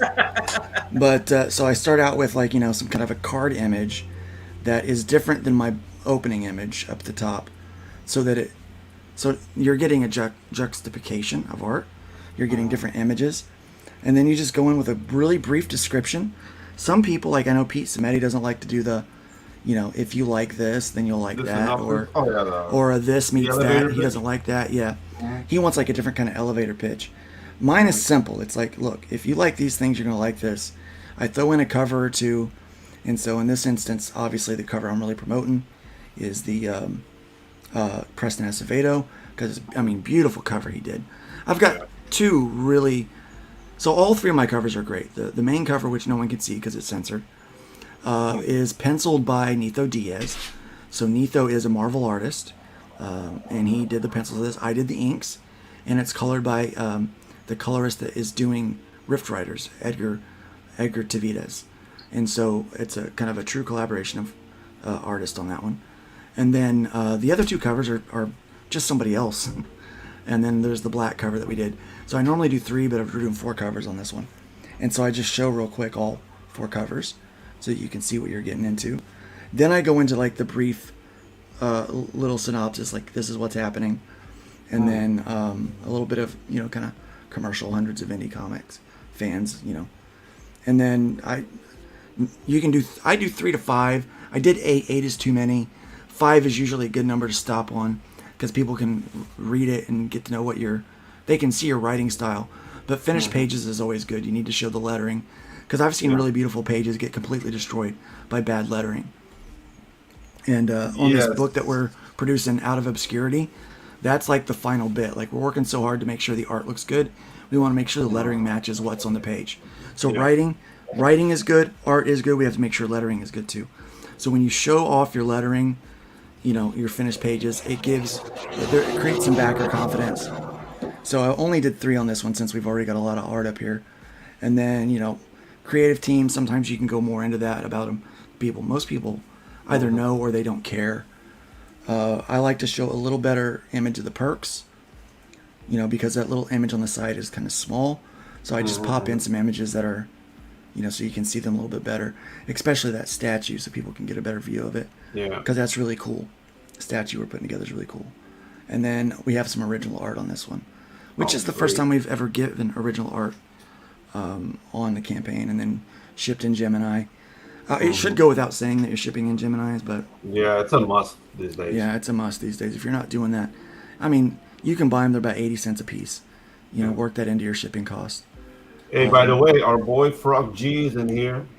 Welcome, Frog G. His campaign is Shadow Band still, but dude, they're going places. Frog G looks amazing. Yeah, Frog G's campaign is sweet. Yeah, dude. There's another one that hit over 10K. And we got Brenda here today. Welcome. Hey, Brenda. Hi, Brenda. Welcome, Brenda. I know her. Well, my letter for Out of Obscurity is some guy named Luke Stone. Make sure he doesn't mess it up. I will make sure Luke does not mess it up. Yeah, I'm actually lettering a couple of the stories, and I'm back and forth with someone right now. It's trying to. I'm trying to be. I try to be nice. I try not to be like, look, that lettering's not going to work. It's like, look, you've done so good on this other stuff that just is not. Hey, it doesn't match. It's a detractor from what you've already got. Yeah. You can't let the lettering be a detractor. It has to look good. And so, And then I just, I do digital tiers. So I have a couple of digital tiers on this one. I have a complete library, $30. You can get every digital thing that we have, every book. So, it's a pretty easy way to get involved. with that if you want everything and you're out of country, or maybe you don't know that you want to be a collector and buy the books yet, but you can. And then so we've got. I actually on this campaign I added a penny pincher, where it is just the book and you do not get stretch goals. Yeah. Like no stretch goals. It's just the book and shipping. So it's the cheapest version. I'm just sending you the single book. No stretch goals involved. Yeah. And Okay, then as if an you want stretch international goals, buyer, like I have something like as an international buyer, like find if in your country you have a mailbox service. Because in Panama, like you can buy a PO box in Miami. So I buy the books. They get to Miami and shipping them from Miami to Panama is like $4. So it's like a $4 extra, and it kills like that international shipping of $20 or whatever. Oh, nice. So look out for that service in your country. If you're like outside of the U.S., maybe you can find it. Like in Panama, we have several called Mabels, etc.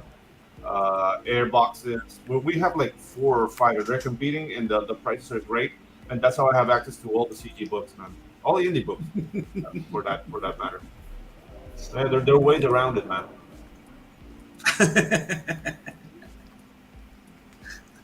Oh man, yeah. That's a nice thing to do. Magnanimous. Well, he only does it for you guys. Me, I have to pay full bird digital shipping every time. So I accidentally created, and this has been a while ago. I accidentally created my digital tier and accidentally put shipping on it. Nice. And so they were charging shipping. Oh no! Because what I did is I just duplicated the main book tier, and I forgot to turn shipping off on it when I went in and fixed everything to make it digital and change the image. Because it's sometimes easier just to duplicate when you've already got the description set up. Yeah. Just to duplicate, you have to retype everything. So I did that. Forgot to turn the digital off. Someone backed it, and they're like, "Hey, it's charged me digital." So I'm like, "Hey, I just PayPal'd them the money." I said, "There you go. I'm sorry about that. That was my bad." And we deleted that and fixed it and got it taken care of. Yeah, that was funny. Those are growing pains, man. Like. Yeah, sometimes you make, it's hard to, but so that's what we do, and I try not to have a lot of tiers on the front end here, but all of these tiers have add-ons, which is what I had to fix real quick. I forgot to set up the add-ons, and so you can add on all the back issues of everything and the trade paperback and all that kind of stuff. So all of that stuff is available on there, but yeah. So that is kind of what we're doing here with this campaign. That's how I build that. And that's just, that's what works for me. I copied a bunch of other successful campaigns. That's how I got to where I'm at with it. So it's not original by any means. Not supposed to be. Like, you copy what works, right? Yeah, I copy what works. So let's take a look at Bill's campaign. Let's do it. Bill. Yo. Super Gals. Love the name already. I have to credit my former writing partner who came up with the name. Unfortunately, he's no longer with us, but... oh, man, I'm sorry to hear that. Yeah, he was a great guy, a lot of fun. We were both comic book guys. He was the DC guy, I was the Marvel guy. Unfortunately, he got pancreatic cancer. The doctors gave him 18 months if he did all this chemo and everything, and he did that. And unfortunately, then he died 2 months later. But beforehand, he was like me. Neither of us are married or had kids. He was like, "I'm just leaving you everything. Anything we created. Do whatever you want. I wish you the best." And God bless him for that. But I ended up taking a couple of years away. I was just working and living life. And then I really wanted to do a graphic novel. That was one thing I'd never done before. And I had a story I wanted to tell. And I realized that I was kind of George Lucasing it, because it was kind of set a little further down, and I needed to tell the story how everybody got to where they are. And I knew if I did 4, 5, and 6 that I'd never go back and do 1, 2, and 3. At best, maybe I'd have to pay someone else later to get around to doing that. Yeah. So I thought, all right, let's just start with 1, and I'll just work and through. Go from there. Yeah. Yeah, I figured because otherwise I'm never going to actually do it. I kind of did the same thing with this hybrid story. I actually want the story I want to tell is issues 9, 10, 11, 12, which 9 is the one we're putting out now, which is the end of one arc, and then 10 is the beginning of a new arc. So I really want to tell 9, 10, 11, 12. That's what I wanted to tell. And yeah, for me it's 4, 5, and 6. Yeah, yeah. I just knew it wouldn't work that way. People had to care about the characters before I killed them off. You know, so I was like, okay, well, let's go back to 1. Let's make people care about these characters, and then I slay them. How many pages is the book, man? Bill? I'm sorry? How many pages? The first one that I did last year, Left Far Behind, that is 68 pages. Oh, that's a good grouping, man. And that's nice. 68 pages of story. It's not like 30 pages of story and a bunch of pinups or ads, sketch pad or whatever. Fruit roll-up or whatever. Yeah, it's 68 pages of the story, and then this one is 60 pages. Nice. I told myself I was going to do 48, and I ended up going to 60. From 3 onwards, I'm really going to kind of hold myself to 48 pages because that's my goal for them. And, it keeps everything kind of uniform and whatnot. So, I mean, they're bigger books, certainly for me, because I wasn't used to drawing past like 22 pages or so for like the comic books I did do. And like I've done it all, like I wrote it, pencils, inks, and I work old school on Bristol board. Nice. And then color and letter, and I had to try and figure out how to do lettering and like I'm inspired a lot by the 80s cartoons I grew up with. So the coloring, I like to kind of mirror like those cartoons. So like cell coloring, yeah. Yeah, like I almost hesitate to call it cell coloring because to me, people that do the cell coloring, like their stuff looks really cool. Like to me, everybody's stuff just looks better than mine. Like I always envy everybody else's stuff. But that's how we grow. Like we watch and we assimilate. So yeah, definitely. That. But like I just like it to look like the cartoons I grew up with. I like it bright. Gotcha. I like those looks that the pop. Saturated, I really hate the current day stuff where it's like everything's pastels and washed out, and it's not fun to look at. It's not exciting. So I was really kind of crossing my fingers with last year's book that. Well, I hope people like that vibe or that look of it. They don't mind the primary colors and everything. And it seemed like the people that read it, they liked it. They said they liked the appearance of it. They liked the colors and everything. The only real sort of, like critique I got is that someone does die at the end, and they actually kind of were upset with that because they wanted him to go on longer. Well, that's not your problem now, is it? That's not your problem, man. That's the was he had to die as I was plotting out these 6 books that I. Sometimes people have to die. I'm just saying. Yeah, dude. I mean, people are not going to like me with this book 9. Yeah, the way I see it with comments like that is that people got so involved with the story that they actually got upset. I think that was a badge of honor. You did your job right, yeah. So let's watch your trailer. Let's go ahead and watch your trailer real quick. That's something else I had to learn how to do.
Only at Indiegogo. Indiegogo. So you'll Bill Guerra, Latino, huh? Guerra? No, actually, it's Italian. It's Italian. I'm not Italian either. Nice. He's white. Guerra, he appropriated it. Yeah, Guerra is a very, very common Latino name. Like last name. It means Yeah, war. I get a lot of junk mail in Spanish. Yeah, and maybe it's not junk mail, but I can't read it, so nice. Might be It could important. be telling but- me all sorts of cool, important things I don't know. Yeah. All right. So couple of tips. Okay. Yeah. Even if you have 3 finished pages, throw them up there. Yeah, dude. I mean, Yep. you need more art in this page. We need to Like, see art. The trailer has Art, more art, art art. in the page. So, Yeah, Yeah, art. I've got, That's what people want to see. 4 of the 6 first pages. that are- Actually, what you can do is put the Throw 'em letter up. pages, but have them there, and when you get the letter pages, just update it. Yep, just keep I think updating that it. would be better. Yeah. But throw art up there. If you had art up there, this number would be bigger. You wouldn't be sitting at 30. How many days did you start out with? 60? Yeah. 60. Well, the Okay, thing is, so you've that been number running a actually while. is bigger, but Indiegogo hasn't added people. Okay, well, I mean, but But I know what you mean. Yeah, but I mean, still, I know they're fixing most of that. You need to, any backer that backed you, you have to let them know they need to file a complaint with Indiegogo to get it fixed. If they are complaining and you're complaining, they will fix it, but you have to be on it. You can't just, you can't just let it go. So I would definitely suggest that, but more art will help out a lot. Yeah. So this is your graphic novel, $20, 60 pages. Yeah, that's about fair. That's about right. The digital might be a little overpriced for people, just how they view things. Yeah, I wasn't sure about the pricing for digital because those seem to be all over the place. What I do with my digital, I figure out it's either 5 or something like that. If it's just a single book, I always do 5, no matter what, because then what I do, I figure out like what am I going to sell the book for, and what's that minus the print cost, because then that's reasonably what I would make in profit, and so I want to make it low enough. But there's some guys out there that will tell you don't do digital because you're going to suffer physical sales from that. Yeah, I've heard that a lot. Maybe, but that's not been my experience. I've had people buy digital and then they like the book and they come back and they buy the physical copy because they want to. So I've gotten 2 sales off of them. And then I've had people that they didn't want to take the leap on the physical and whether they would like it or not, and they bought the digital. They didn't like it and they didn't come back, okay? So I still got money off of them for the digital rather than them just not taking a chance on it at all. So they at least took a chance, right? So I at least got a little money off of it, and I got the story into somebody's hands, whether they liked it or not. But most people come back. Like that's been about 80% of the people that test that, they wind up coming back. So Yeah, one thing I noticed was last year I didn't do a digital copy.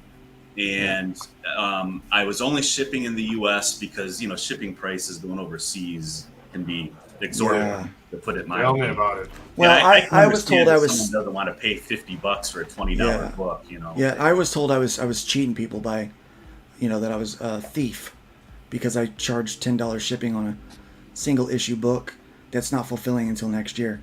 It cost $8 to ship a single issue book. $8, right? Yeah. And we don't know what inflation is going to be like next year. Yeah. By the time we get to this thing, it could go up even more. And is that even including the Gemini mailers that you can get? Yes, 10% $8 off using our code NERD10. Oh, I forgot to put the banner up. Thank you. There you go. Nick is on it today, and that's why Nick is here. And that's since while I'm here, may I make a humble suggestion? Sure. You have 2 photos of your art. Go into whatever you use digitally and just brighten that up a bit. Run it through threshold. Right, just a little bit, Just boost the contrast. It'll make it pop so much better, and it won't be lost in the shadows. This is beautiful, by the way. I can see curves. Thank you. Yeah. Oh, it's this gorgeous. Art is beautiful. Is this original art for sale over here? Yes. Yeah, down at the bottom. Okay, so you can get these. These are original art tiers. I wasn't even going to sell those, but people really liked those, and they're like, "Oh, you should sell those." So I was like, "Well, okay. I mean, if anyone was interested, sure." I just have one question. I just did them for fun. This is not a criticism. I just have a question. Mm-hmm. So, this book is $20. Both books are $45. why, like, is that first book $25? Yeah. Is that what that was? What it is that the first book, which got here, that is the first print. I said last year when I did the first go around that if I reprint it, it's going to be listed as a second printing. On the legalese page, I'm gonna have to swap that out. I might alter the cover, like maybe it'll be orange instead of red or something. I don't know. So these are what I have left of the first print. And I said, like, if you don't pick it up now, last year, that next year you're gonna have to pay like an extra $5 to grab it. So like, get it now when it's So cheaper. you promised. Right. Good. So that's it's all the just a explanation. promise I'm going. That's And all it's the a little explanation bit I need. bigger than the second book too. So. Yeah, that's all the explanation I needed. Yeah, I was just that's curious. for the first backer. So. But yeah, see all this text up here? Break this up with some images in there. Yeah. Make it look pretty. People want to see this art. Dude, you've got pretty decent art chops, man. Thanks. Show it off. Is that a dog scratching itself? This is not. This is a different show. Is that a what? A dog scratching himself. Yes, that's my dog. Oh, okay, That's my dog, yeah. I thought everybody knows Layla's back here. Now, what I'm surprised has not happened yet. My daughter bought a Pomeranian, and the Pomeranian likes to run up in the office and sit on my lap, and so she'll get up on my lap, and so she's apparently just hanging out on the couch with her mom, and then she'll come see Granddad later. But sometimes I have both dogs in the office, and it's funny because I'm like, there's one dog behind me scratching, and then I got the other dog trying to get my arms because she wants me to pet her. Yeah, it's funny. That's yeah, because it was either a dog scratching itself or somebody's really happy for Bill's campaign. Well, why can't it be both? Yeah, it can be both. I was just thinking that. Why can't it be both? So yeah, check this out. This is pretty good. This is good. Yeah, make those changes, man. Throw that art up there, man. Like it's after minor, this man. show, I got to go into work. Yeah. So like I can't really do it today. Yeah. But definitely I work at night the next couple of nights, so I can have the day to work on stuff. So I'll definitely be adding the pages. I wanted them added by today when I came on. Yeah. But like I said, just because I'm adjusting my sleep schedule and all that, I just ran out of time. I need like 2 more hours in the day. Yeah. Like get a 26-hour day. I think it'd be a lot better. Yeah, I like that you don't have a lot of tiers. Yeah. Because that I gets wanted to overwhelming. keep the tiers simple because I've seen some of the nightmares that a lot of tiers can cause different people. Yeah. Like, I thought I would love to have a glow-in-the-dark poster, and my oldest niece was like all for that. Like, yeah, you got to totally do that. But you got to factor in with the rising price of paper and everything, and then that's something else I'm waiting on. And If you need help with that stuff, let me know. I've got a lot of resources. Printing. So I thought I just want to keep it simple. I want to keep it the book. I seem to be developing a fan base on Western Europe for some reason. Nice. Which, hey, God Good bless luck. them. The fan base is awesome, man. Yeah, dude. So Fan that's base why I is need the what you digital want. copies so they can get it and read it and everything. And Yeah, dude. eventually, the think character when- design. Go ahead. when I get the first 3 books done, that I think I'm going to collect those into like just one big collection. Awesome. And then I want those to be available to people overseas, so they'll be able to get those. So I've been talking with RJ over at. I was just going to suggest that. Yeah. Right. Yeah, so it's my boy. I'm thinking that I'm going to be able to do that, so they'll be able to get a physical copy. It'll just be like a collection. Yeah. And then hopefully by the time I do get to books 4 through 6 and tell like the story, then I can actually be shipping those out everywhere, or for whoever wants them. Because right now, like I don't know if you guys have seen the Arrested Development TV show. Yeah. With Tobias being the never nude. There's dozens of us. Like I think of that way with the readers. Like there's dozens of my readers. Dozens of us. Yeah. Around the world. Sometimes that's all you need, man. That's all you You need. got to keep perspective on this. We get caught up by the people who are way at the top in billions. I tell people 99% of authors never complete a work, period. Yeah. They say, I want to be a writer, and they never complete a work. of the people who complete a work, between 80 and 90% never do anything with it. It sits on a file or on a shelf somewhere that maybe a loved one finds. Of that, so now you're at like 10% or 1% of the population, right? Of that bunch, 80 to 90% won't make a dime on what they do. Yeah. So anytime you make a creative effort, a novel, a comic book, a game, whatever, and someone hands you money for it, yeah, dude, you need to understand what an elite group you really are in. Because we get thrown off because, I'll look on. Yeah, no, you should. There are days I'll look on. It's like, I made 20 cents on Amazon on one of my books because, somebody looked at a couple pages. Someone gave you their money for your Someone art. gave me my money. For your and the fact creation. That it's international just makes it cooler because it's not, not just some friend or somebody nearby. You've affected a person on the other side of the world. Yeah, dude. That's nothing short of magical. Do not lose sight of that because that is powerful, and that is so defiant in this world of mass-produced. Here, consume this, believe this, buy this. Yeah. Want to pull out my they glasses? Obey, consume. Yeah, dude. Mm-hmm. Dude, what I wanted to say is that your character design is on point, man. Your character design is on point. The color scheme, picturing the 80s look, opens a world of possibilities. I can see like the faces of the characters on baseball caps. Just like you can do really small things with these characters because of the color scheme you chose. So, dude, diversify what you offer. Yeah, it's very easy. Yeah, merchandise. Yeah. Shirts, hats, mugs, posters. Yeah, posters. I made a couple of shirts just as like a test run. To see how it all looks and everything. Yeah, you can do that. Randy, do you got any tips for this guy? Yeah. Randy's been doing this for a long time. Mm-hmm. Go ahead, Randy. Tips in regards to what?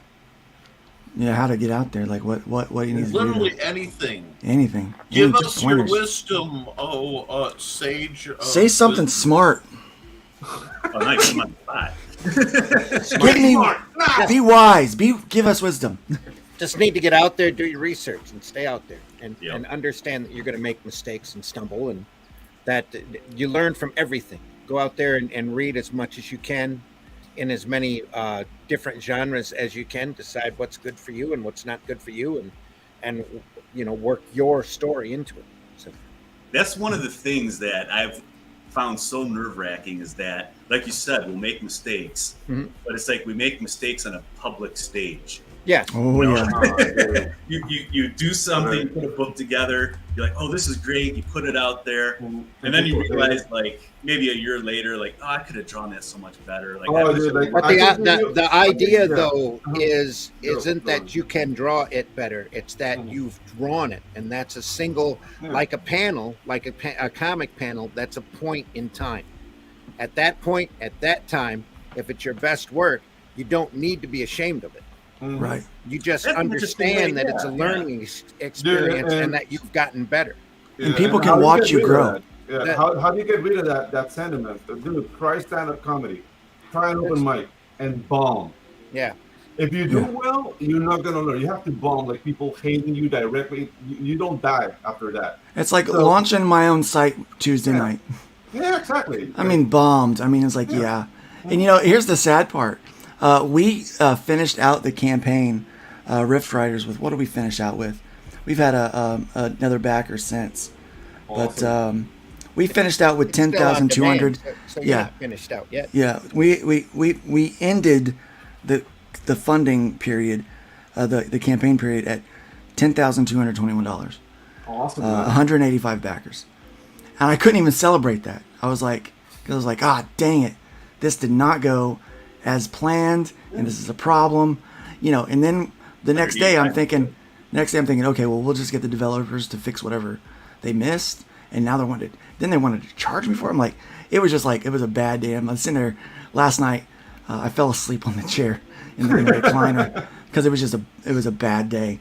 Yeah, and I mean, I was on Zim's show last night, and I was quiet I mean, I did, Yeah. and it's not like me to just be sit there and not say anything.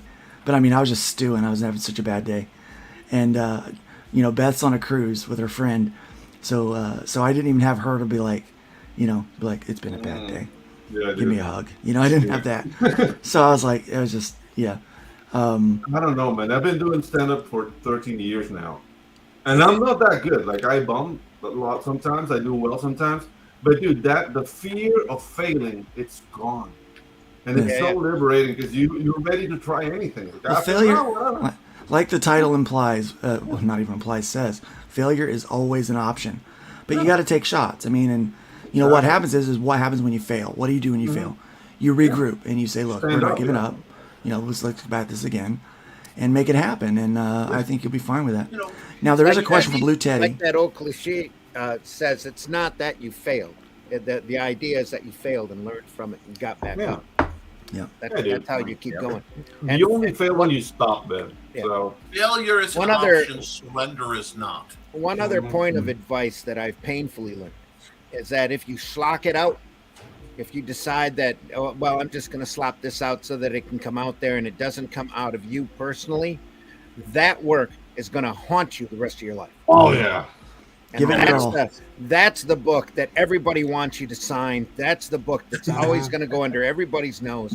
So you always try to put your best foot forward at the time that you've done it. And of course, 6 months from now, 2 years from now, you're going to look back on it and go, I'm so much better than that now. Yeah, even if it does well. Every once in a while, you know it's like, every once in a while, and I've got a little handful of works that you go back and you reread and you go, oh, who the hell wrote this? This is pretty good. Oh, I wrote it. Nice. It's pretty awesome. And you don't do it from an ego standpoint. You do it from, I love comics. This comic was great. It really turned out well. You know, it's those little sparks that you hang on to also learn from. But you're going to end up learning a lot more from your mistakes. Believe me. And then you just go out there and do it. There's so many artists out there who or so many creators out there that start a work and that they abandon it 3 or 4 pages in and decide that they're never going to get it out there. That's the true failure. Yeah. Right there. It's not getting it done, not getting it out. Because even if it's terrible, once you hold it in your hand, you've accomplished something. Yeah. And you've accomplished a lesson is what you've done. And if you're a true artist, like it. If you're a true artist, you're always going to learn. You're always going to be learning, which means that your art is always going to evolve. So that's how you have to look at it. I did that my best at this point, and it looks like this, and it looks great for what I did at the time. Yeah. The next one's going to be better. Oh, trust me, I'm not exactly your masterpiece that you didn't expect. Have you ever done that? Where The your what? art is it's I call it an unexpected masterpiece. You've done your art and you're drawing, and then you'll do one piece that's like a taste of where you're going, and then you have to fight to get back up there. I'm more on that on my writing than I am on my artwork. There's only maybe one piece that I can think of, and it's a painting that I really took a long time doing, and it's very much patterned after a Ratfink, if you know who that is. Ratfink, yes. Wow. With the bent car with a rat on it with a big stick shift in his hand. That I think it turned out really well. But there have been stuff that I've written, like the War of the Worlds 5-chapter book that's still available from Caliber on Amazon. There's some of the Realm that I wrote. That's a fantasy story that turned out really good. You know, there's a couple of pieces now like that are offered in the Rift Riders Arrow tier. Some of the HeroBot work, Calico and Paragon in the writing, I think is really good. But 6 months from now, it might turn out to, I might think it's absolute trash. Yeah. Well, no, that's good. I'm telling you, it's good stuff. If other people enjoy it, that's the whole point. And the fact that I did it, I got it out. Now I can look back on it and improve from it. Yeah. Speaking of that, let me share that real quick. Show off that real fast. I had another one up, but we'll get this one going. Rift Riders is still in demand, folks. Yeah. You can still get it, and you can still go right there, get that featured tier. All 8 books for $50. We will be shipping this in February, okay? So this will be coming out in February of next year. The art is being made. We still have time to get plenty of art done, but if you pray, please be praying for Dillard's daughter. His daughter's a little sick right now, and so this week has not been a good week for him. He's been dealing with family stuff, and sometimes things like that come up, and it throws us off a little bit. But he is working, but everybody knows Dillard is a solid guy, solid artist, and this book will be done. We will be shipping this thing out in February, so you got plenty of time to jump onto that tier right there, $50 plus $10 shipping, and apparently I'm ripping people off for doing that. But anyway, there it is. It's there. Make sure to check that out, and you can still get the digital copies. Again, those that will be going out, hopefully December, February, January in that area. But our plan is to have the digital done, everything done by December. But so that we can, December, January. But anyway, that's what we got going there. Yeah, so check that out. Yep. And let's answer this question real quick. Yeah. So it's been up on the screen for a minute. Blue Teddy has a question. Those of you that letter your own stuff, do you plan your lettering early, like thumbnail or rough stage? Absolutely. As we're figuring out like where we're placing the panels, we think about the text, and especially if we have a lot of talking sequences. That's what I do. But I work digital.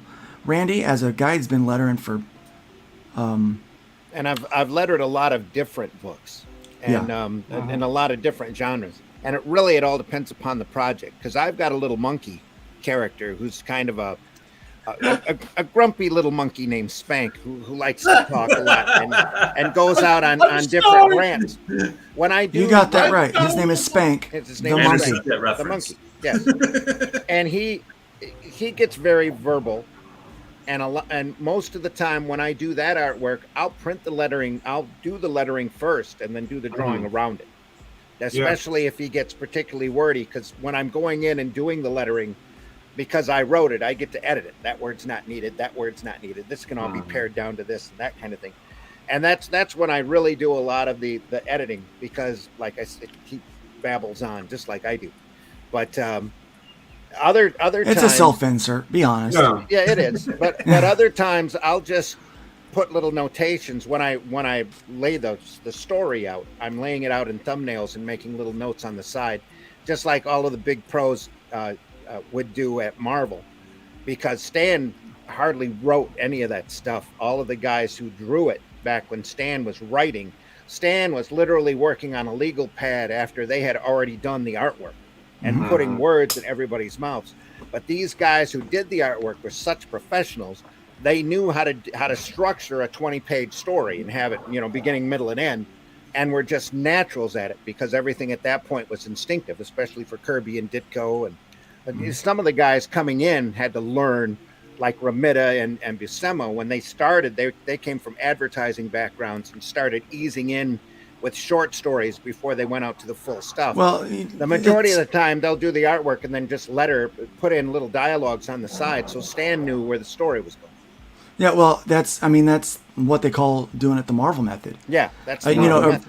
Like the writer will say, well, this is what I want to happen in this issue, and like give you like a paragraph or two synopsis, of the scenes that they want, and then you draw the scenes, and then they go back in and they add the dialogue. Really, it was more a phone call that Stan would make to Jack or or back then and go, what do you want? What do you want to draw? Well, I want to do this. Okay. Yeah, that's usually how that plotting session ran. And I'll make it work. Yeah, and I'll make it work. I'll make it work. And and the other thing I noticed is there were some older books, especially like Tales from the Crypt, and some of those old horror books. All that lettering was done in advance. All the lettering was done first, and the artist drew around the text. Well, you could tell that because there's a big narration box up on top, actually describing the story that you see in the panel, and then the dialogue underneath is always cramped, pushed close to the top. Yeah, so it actually reads like prose in a way. Yeah, it does. And it gives you the visuals to really drive home the horror, and that's a great way to do that kind of story. If you're not the writer and artist that's doing both of those things, right? So that you can really capture the horror imagery that you want. So yeah, very good. Yeah, so there's a few different ways to do that, but yeah, when you're doing your own lettering, you got to think about lettering in advance. Now, I am lettering this Hybrids book, and I was going to have I was going to have Eric Weathers letter it again. But I would have to go through and say, okay, this panel, I want this, and type it all out. And it was like, that's gonna take me more work than if I just go and just do it myself right now. Yeah. And so I'm doing it myself so that I can also adapt the dialogue and some of the story as I changed a couple of things on the way. I'm like, oh, this would be better if they said this.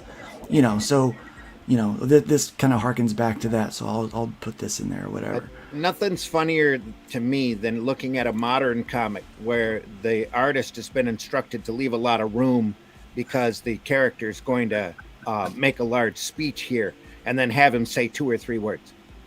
Right, yeah. Or yeah. exactly the opposite. And we've seen some examples of that where they don't tell the artist that there's going to be a large speech here, and then they have to try to fit everything in all around the picture, and most of the time crowded out. So I've seen half of people's heads cut off because, people are talking. The word balloon is going almost down to their nose. The word balloon's a hat. Just funny.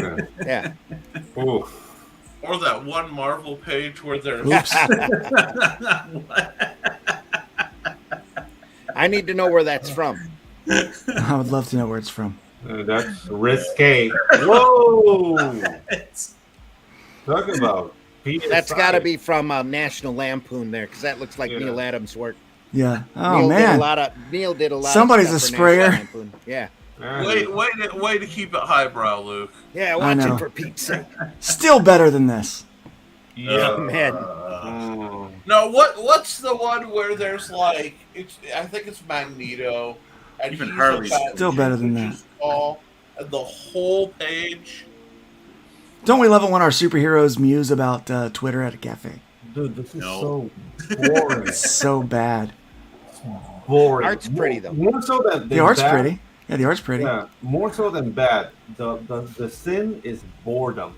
Yes. He didn't want to crush his Jeep. Yeah, remember that time when Hulk stopped a giant space alien and then he got hit by a Jeep? That just tells you how strong. This is a commercial for Jeep. That's what that is. Yeah, exactly. Maybe it's made of vibranium. Buy American. Yeah. That's a friggin' awesome Jeep, man. Yeah. Yeah. So yeah, I hope that answers your question, Teddy. If you have more, feel free to ask. Glenn's got a point in the chat there. Yeah. Why is Glenn not here? Yeah. He had stuff to do this morning. He had to take off. Lettering is a dying art, part of my mission. Answer. Is to bring it back to the norm.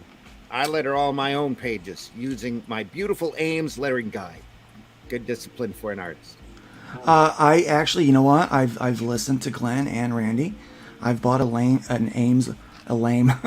bought a lame lettering guide, Ames lettering guide, and lettering guide. I am practicing hand lettering images because not because I plan on using it in production, because it's still just way easier for me to do this on the computer, right? And even if I hand letter, I'll hand letter on the computer, but I want to know it so I can pass it on to other people, because there's people coming up that I need to teach. Like, well, here's how you letter now, but here's how they did letter. You have to understand and respect the process that we came from, where we grew from.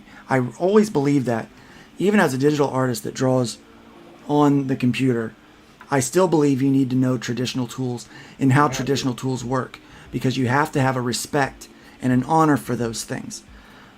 Some people don't, but I also believe that those digital tools that we have out there can elevate your work in a way that traditional tools just couldn't. Yep. And so an artist, the tools don't matter, the artist matters. It's whatever you can create the best way that you can, but filling your head with knowledge and experience on how those tools work will give you a better sense on how to actually make great art. Like, I am going back and doing studies on pencil sketch.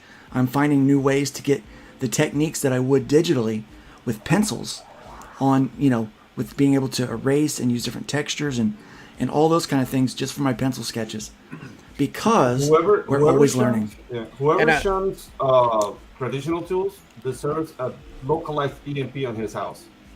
Yeah. And just see how you fare now. Yeah, see how you... Yeah. So... a good letterer is a true artist anyway. You go back and look at those classic old comics like the John Byrne X-Men, Terry Austin inking, a true professional. I want to say all lettered by like Tom Prince Orzechowski, Valiant. who is a true, just a True, well-experienced lettering. That a good letterer can make your work look so polished. It's not even funny. Mm-hmm. Yep. I love the old where you're going from lettering to true calligraphy. Mm-hmm. You know, in like you said lettering, I thought the old Prince Valiant comics.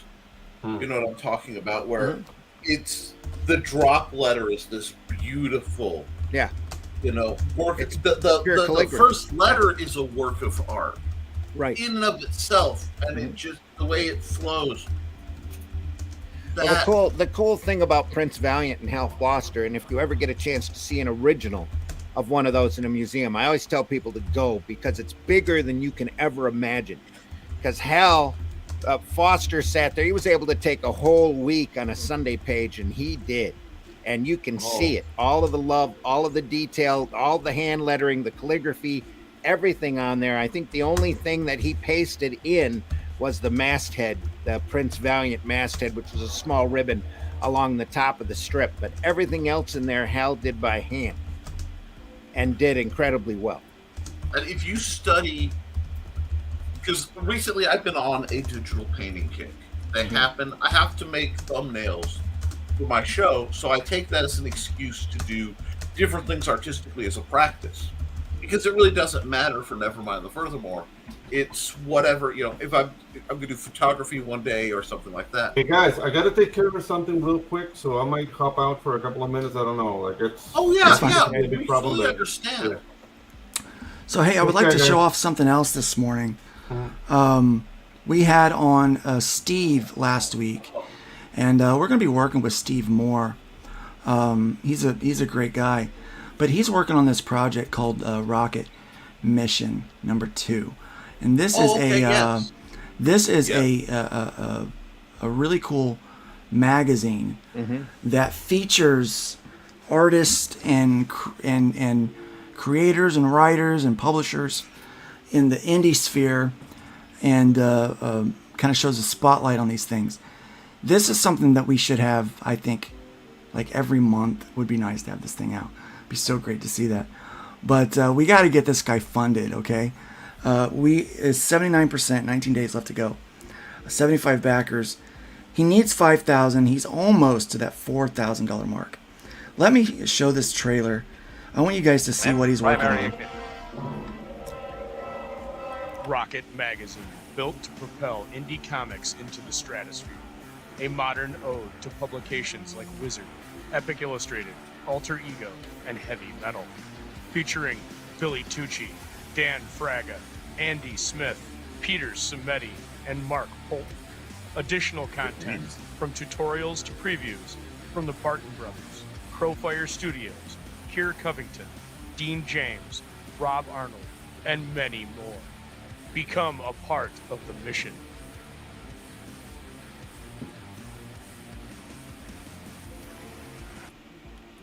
Available only on Indiegogo. This is really cool. You can see this really like BA cover. What an awesome cover that is. And here's some of the interior pages. These are the spreads. This is what you're going to get here. Oh, that's. I've been looking at formatting a lot lately because the RPG projects and wanting to cast up the sort of games. This is just amazing. This is it's going to be a quality production. The content is really awesome. You have the ability to back this. The other one is still in demand, so you can still get that one as well. But yeah, the book by itself is going to be $25, so you can get that. $10 shipping. Get that sent to you. Very cool magazine. It's going to be worth. It's going to be worth getting, I believe. I don't think you're going to I don't think you're going to be disappointed in it. So let's go ahead and make sure we throw a little love on that today as well. I'm going to go ahead and put that in the comments here in the chat so you guys can follow that link as well. And what's really nice about YouTube is you can follow that link and YouTube will continue to play in the back so you can hear us as we get ready to close this thing down. Because we're at 2 hours and 17 and a half minutes. So we are going to be closing down for the day. we try to close that 2.5 hour mark so we can go out and get productive and be productive. We got so much stuff to make today. We got to go be awesome. We'll do that. But yeah, check that out. Check out the new Hybrids campaign funding right now, and check out All American Comics Super Gals, which is fun around. He's gonna have some lettered pages and more art up there by tomorrow. Tomorrow, probably so Saturday to play. Saturday. Soon. What's It'll be up today? there soon. Oh, Soon. today's Thursday. Yeah. Up there soon. Soon can mean whatever. I like that. Soon is good. Yeah. Soon is a good word. So, hey, welcome, Dr. Crows. Nice to have you here today. So yeah, we're very excited about this season of comics. It's going to be great. Halloween was fun. So, but yeah, check those out. Make sure you check out also that Arrow Comics tier. That was a lot of fun. Thanksgiving exists. It does, man. I'm really looking forward to Thanksgiving. I'm sorry, Hey. I'm a fat guy and I'm tired of Thanksgiving erasure. Okay, one, I want the world to be more grateful because gratitude is something we need, and two, I enjoy seeing people I love and eating more than I should, and this has value. Mariah, look, love you. That little Halloween shtick you put on was funny, but you gotta back off a little longer, hun. Just take a step back. Yeah. Put down the peppermint. All right. Nobody needs to Just get think of hurt. her here. song. You never realize how important Thanksgiving is until you have to miss one. Yeah. Yeah. Last year, yeah. And that was me last year. Yeah, me too. I spent Thanksgiving in an incredibly cold hospital, unable to touch the top of my head. So let that sink in. Yeah. Zim and I were in similar situations. Not It was not fun. friendly. And it's not a situation I'd wish on my worst enemy. Yeah, it's not fun at all. Even that it's freaking grifters out there. Yeah. Even the grifters, and there are plenty of grifters out there trying to cheat you. Guys, let me show off this trailer that Pedro made one more time before we give everybody our salutations. So, heck, I gotta promote. Sorry. Hashtag always promote. Yeah.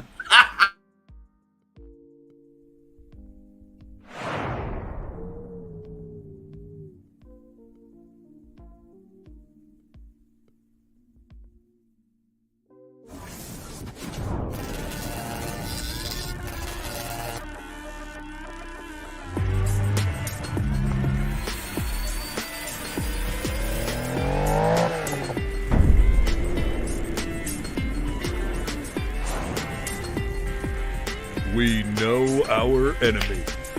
We've seen behind the curtain. And they have a weakness. An Achilles heel. They are arrogant and completely underestimate what they are up against. They forget who the game master is. They forget how wise this old demon can be. So, let's see who among them survives this killing field.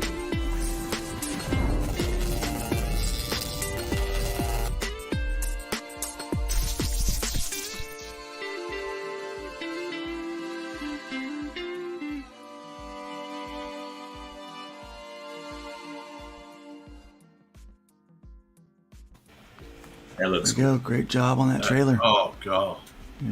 That Between music that ain't and too the bad either. absolute jam that's behind it, Yeah. that's what the great secrets, guys. You're making a commercial and you have the means to get a hold of a real banger. Start with the music. It really sticks in the mind. Always start with the music. Before we even wrote the voiceover music, I wrote the music because I wanted the feel first. That's what I do with all my trailers. I figure out what the music is, and that's what we did with the Nerd Bacon intro. I wrote the music, like what's the music going to be, and so I actually do offer that as a service. If you guys are interested, just go to LukeStoneStudios.com, and I'll put that in the link up there. Oh, I didn't know that. I'll keep that in mind. Studios. I do like video, like some video editing and trailer stuff, intros, but I don't do the animation like Pedro does. See, that's something else you don't know about. Like, I had to learn how to put some sort of a trailer together and I never even thought of that like a couple years ago. That's why why I gotta learn how to make a trailer. Oh boy, that's why I love doing this. You know, ever since the bug sprung up, we've been contacting so many different people in so many different areas, like Pedro and his animation, Luke and his music. That this is the place for creators to create and to meet up with other creators. And then there's just some things you're going to be incredibly good at, and other things that you're not. You got to know how to delegate those jobs out in order to give yourself the most professional package possible. Just what it is. I agree, Woke Breaker. We do, and you know what? We're going to work on it. If the funds start coming in, I will hire Pedro, and we will do an animated series. He's already going to be working on an intro for me, like an X-Men style. We need to do like an Arrow animated festival. We really do, man. Yeah. Just get a whole group of different animators kicking out 5 to 8 to 10 minute reels. Yeah, different stuff. What you need to do. Chris is really good at that too. Yeah. I got one. You remember that campaign when Lilo and Stitch came out, where they would show like the classic Disney things, and then Stitch would wreck it? You need to do that with Spank the Monkey. You need to do everybody does their normal trailer, and then there's an edited version where Spank the Monkey just comes in and like drops chandeliers on people's heads, or I always wanted to do a screensaver where Spank's running and you have all of the anime speed lines going along behind him. He's trucking along. Then he goes and jumps, does a tumble, slides to a halt, flips everybody off, and then takes off running again. I bet Pedro could set that up. I have no doubt. I've seen some what Pedro is capable of doing, and he can do he does everywhere from traditional animation to what he did with. The fact that he took my art in the book and animated it, made it, this clip is really awesome. I wonder if he could even do that if we did voiceover and acting for the comics, if he could animate the comics that way, each issue. That would be even a fun way to start, Comic route. They've seen that done where it's really cool, where they zoom in and the text comes as it's being read. Yeah. I still have all the art without the text on it. Yeah. So. Yeah, there's so many things, so many ideas. And I even get ideas when I'm sitting here. So it's like, and I think that's the joy about creating and making comics. We can do whatever we want. We are in charge, It's like, it's just like Ron Swanson says, I have a permit for that. It's I do what I want, and it's so much fun. And hopefully this show and these panels, they inspire you guys that are watching to create things too. And to go and say, oh, how can I make this better? And even if that means I need to collaborate with some people and learn some things, because we're always learning, we're always getting there. Always. And here's what I believe. I believe you should climb the mountain, and sometimes people are going to help you up the mountain, but you need to turn around and grab those hands and pull them up with you, because if they helped you today, if you help them and bring them along with you, they're going to help you tomorrow. You want those kind of people in your corner. You want those kind of people in your circle. There are plenty of people that are going to try to crap on you to get ahead. They're going to want to use you as a launching board, as a springboard, and not just as you don't want those kind of people. It's really easy. A lot of my goal in life, especially for like new creators. Bill, how many people are subscribed to your YouTube channel? You said you have a small YouTube channel. I'm curious. I don't know, maybe like 22. Something That's like fine. that. Throw the link to your channel in the private so I can put it in the comments. Yeah, because one of my big things is trying to get people up to the 100 mark, where YouTube will offer them a custom URL. So you can, for me, I have this whole gobbledygook like everybody has, or I can say www.com/c/Nicholas Talker, and that brings to my main personal channel, or www.youtube.com/The Historical Fencing Guild for my sword fight channel. Having that is such a powerful marketing tool. That's like where I focused on doing the most good. So we have a lot of viewers. These shows are evergreen. Go to Bill's link when it comes up in the chat. It's there now. And just subscribe. It doesn't cost you anything. And while you're doing a kindness and subscribing, please remember we are literally at war with the algorithm. The algorithm is working to keep small creators like us and like you in the chat, everybody down. The only way to do it is to literally fight back. So please, we know you'll comment on this show because we have some of the best chat basically on the internet. But hit like, hit subscribe so that you don't miss anything. Ring that bell and share it. Not because, it gets my stuff out. And I'm not saying my stuff should go out, but I am saying my stuff should go out. It should go out. Your stuff is awesome. Right? I've got new stuff coming, but you know what? Bill's stuff needs to go out. Luke's stuff needs to go out. I want Arrow Comics everywhere. I want to see Arrow Comics become commonplace household name. I want to hear the big three is Marvel, DC, and Arrow Comics. Okay? I want Zim to be so big people give him crap for not being indie anymore. That's what I want to see. People give me crap now. What are you talking about? That one, man, I have to tell you, that Paragon, man, what a freaking story that is. So I read that after literally. Hold on, I'm gonna enter. Okay, go ahead. I got one more because my boy Frog G has been in the chat, sharing links, being supportive this whole time, and Indiegogo shadow banned him. Shadow banned, man. And I am cheesed. I am some serious jalapeno spicy bacon. So we need preach on, huh? But we need to go to the direct link and share that around because that's the companies trying to keep us from making money. Because they don't want us making money. They don't want us selling to each other. They want us, drinking the blue milk at Disney. You know what I'm saying? For $20 a bottle. Yeah, for $20 a cup. Now, I'm not gonna say I didn't drink it. I did. What it tastes like? It was good. It was like sweet coconut.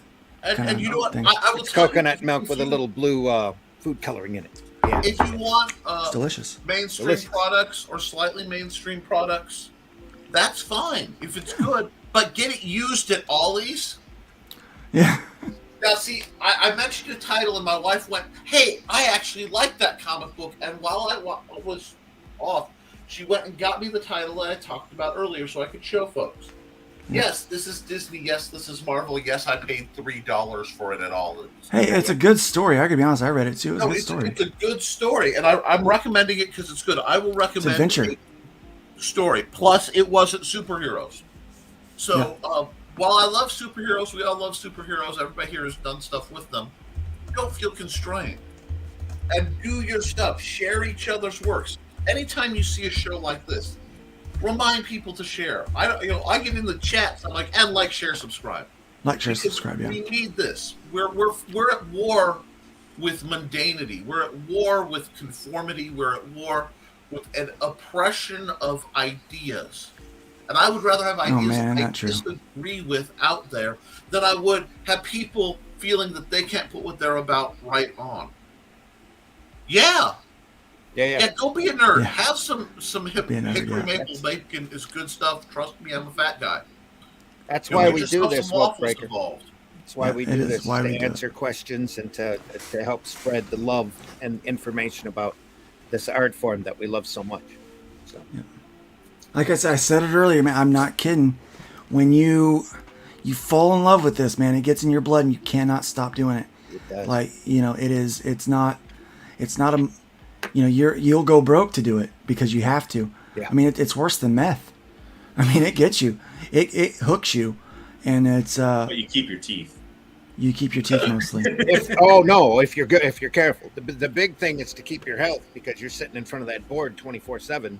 Yeah. You got to get up. You got to get out. I forgot to eat yesterday. You got to exercise, or your health just goes right at the toilet. Let me tell you, I forgot to eat yesterday. Yeah. Anyway, I didn't eat until 8:30. That's not good. I was up working at 8. I went 12 and a half hours without eating anything. I got a monkey egg timer here to remind me to get up off my ass at least once an hour, just to walk around, especially when I'm working. Yeah, woke is addicted. Yeah, it's so easy. And Bill, you got there. You're there. Yeah, you're there. Yeah, so, I love to work on it. It took me 2 years to do the first book that I put out last year because I was working nights, and so I would work on it every day before I went into work, weekends, holidays, vacations. We had to use our sick days or lose them, so I used sick days. So that's why it took 2 years to get it done. But it was a drive I had. It was a passion. I wanted to do this and get it done. Yep. And so, yeah, I mean, I know what you mean. Every day I'd wake up, and if I wasn't able to work at the art board, you better believe I was looking at it every time I'd walk by. You're working on it in your brain. And you're thinking, as you're doing your work, that mindless stuff, you're thinking about your story. Yep. You're thinking about your book. Oh, I need to do this. Okay, what if I try this? I mean, your head's in it all the time. I'm embarrassed to admit this, but I daydream, and I actually curbed the car the other day because I was just daydreaming, and I was thinking, oh, that'd be cool, and I'm like, I'm like, oh crap. That's why after a while, Roz never let Jack drive. She always drove because Jack would have that happen to him. Jack Kirby would have that happen to him. He'd just end up on a curb. Well, I guess I'm in good company then. I feel bad because as soon as you said Ross, I'm like, Kirby story. Yeah. You know what I mean?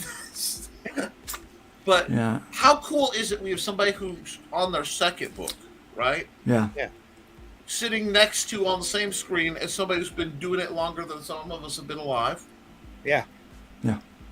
With Luke, who's got you're working. This is issue 9 of Hybrids, right? It's issue 9, issue 9 of Hybrids. Yeah. How many total with all the non-hybrids books you've done? I'm curious. Do you know what your body count is? 18. 18 books in a field where all those percentages of people can't even put out one, and again, most people put out one and done. Most of them sucked. I mean, it's not 18 masterpieces. I mean, but it's 18. It's what you did. It's the quality level that you had at the time. That's what it got me to here. It was just the quality level you had at the time. You learn the artist's curse is by the time you're done with a piece, you are a more experienced artist than you were when you started it. So it never looks good to us. Yeah. About 4 or 5 years ago, I was at a show. And I had a guy come up to me and says, I collect you, everything that you do. And I says, how do you know what I've done? And I don't know where or what reference site he had, but he pulled out a page. He'd printed off his printer, 3 columns. And it was broken down, writing, lettering, inking, drawing. And I stared at that and I went, I can't believe I've done that much work. There's just no way. I did all that. And this guy would find, because I do a lot of commercial work, a lot of sequential art commercial work. He found it wherever it was, political paper, retail, real estate, advertising, anything that I had printed. I'd see him once or twice a year, and he'd bring stuff up to me to sign. I mean, even I did some cartoons that I don't even think I signed that were in adult magazines. He found those too. And I have no idea how he figured that out. But I'm like, where did you get this? And he's like, he's at a show, out in the open. He's looking, can you sign this for me? Like, where the heck did you find that? Yeah. I was like, no, I didn't even use my real name on that one. But it's just the idea that you're out there and you're entertaining folks. And yes, you're doing the best work that you can at the time. That's how you have to look at it. And here's the deal, Woke. Yeah. Here's what I say, kind of to the sentiment of what you're saying right here, buddy. Here's the deal. If I fail betting on me, then I can die happy. Exactly right. Yeah. You know what? I almost died. I almost took my last breath. And I bet on other people. I was told I went twice. Yeah, so. Zim went twice. And here we are. And now it's like, no, now it's time to bet on Luke. And Zim's like, it's time to bet on Zim. And we're like this, that's... Bet on yourself, and if you fail betting on you, you'll never be dissatisfied. You might want more, but you'll never be dissatisfied. I'm sorry, we got a visit by a bot. They found another one, yeah. And it was just so timed with bet on you and find a hot girl here. And I'm sorry. Find a hot girl here. They're betting on themselves, I'll tell you. Betting on themselves. And they're betting we're sad and horny. So anyway, they got blocked. I've gotten really good and fast at blocking. That's a horrible stereotype that we need to break. Yeah. Now I'm happy, and I've been this is a recent problem for me. I haven't had that before, but in the last, so the channel has grown very, very fast, and it's been like insanely fast that it's grown. We got on a few mailing lists and got promoted by somebody, and so we had an influx of subs, and even in the last, and so I'm not using them anymore. I've kind of moved on from that because of, I don't have the finances to keep paying them. But in the last week, I had like 15 subs in one day, like just 15 new subs in one day, and so I'm seeing like tremendous growth. And with that growth in the last week, I've noticed the porn bots have found the live chats. So the reason why is because our algorithms are doing better, and that's because of you. Thank you guys, I appreciate it. Thank you for making me have to deal with porn bots.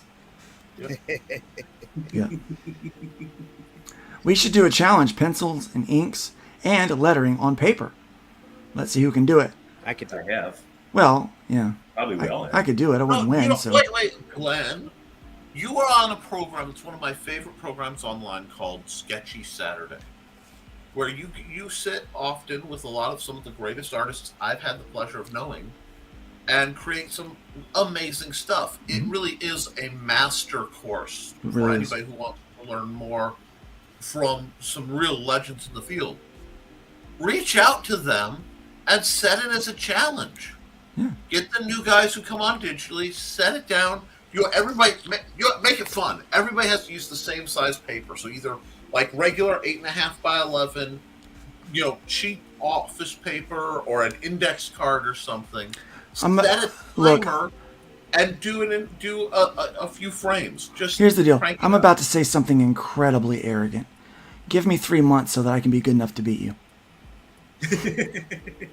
Yeah. I gotta practice first. Gauntlet is thrown. I was telling you we're here. Glenn knows I play. Glenn knows I play. I love Glenn.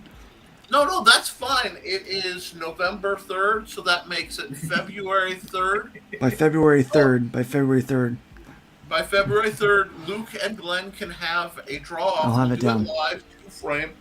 We'll get me and maybe Bill can come back. Zim. We'll sit in the corner and be like, Luke's opening up with, whoa, that's a bold frame choice, folks. What do you think about that lettering? Oh my God, he's sneaking around. He's sneaking around with that reference paper. Oh, he wants to do coloring too? That's coloring. I might be able to do coloring. Coloring. Yeah, coloring. Well, yes. Glenn, this is America. We don't need the U's in there. Yeah, coloring. I might be able to, but I won't be able to do it as good as Glenn. It's all about the U. That'll take a couple years for me to practice to get as good as Glenn on that stuff. I mean, honestly, he's fantastic. There we go. Yeah. No, Glenn uses like watercolors and stuff like that. His traditional coloring on his pencils and inks. Yep. It's beautiful. It really is. You got to buy his book. He's got books out. He's so good. Patch is incredible. Yeah. Now I would never say this to his face, but he's an incredibly talented man. Oh yes. No. I spend a lot of time ragging because Glenn and I have epic battles on the subjects versus talent versus acquired skill, but he has both. That would be. That could be a fun learning experience, and we could talk about what we're using and the techniques we're using, because I obviously would probably use marker for my inks, and Glenn uses like quill or stuff like that. Flare pen. Yeah. Yep. So we would probably have a little different technique because we also have different drawing styles. So and then I would probably have to just copy his work on the lettering to make sure that I got it right. But okay, so what we need is a prompt. What we need is somebody to write either a couple frame, like maybe 4 frames. Just keep it easy. 4 frames worth of a little tiny script, and then have Luke and Glenn side by side in a Nerd Bacon special extravaganza. Folks, draw. It'll be right. Thursday. The Rumble on the net. Bring that microphone in. Yeah. Only $10 a seat. You'll only need the edge. Let's get ready to Only need scrumble. the edge, yeah. Yeah. No, I think it's starting to sound like something fun that we should do. No, I'm may- still told Steve yeah. Luke, set your calendar because February is always hard because it's after the holidays. People don't have a lot to look forward to. I'm gonna come out shooting. Anyway, I started blasting. Bang! Bang! I still want to do comic book squares here on StreamYard. Oh, we should do that. Bring yeah. in 10 people, just line up a tic-tac-toe grid, and everybody's audio avatar is an X or an O. That thing right there. Yeah. That would be hilarious. And you answer trivia questions about comics. I could set that up. Oh, you should. Let's do That'd it. be a lot of fun. It'd be Let's hilarious. do that. That would be that would be really funny. I would suck so bad because I was like, am I allowed to use Google? No.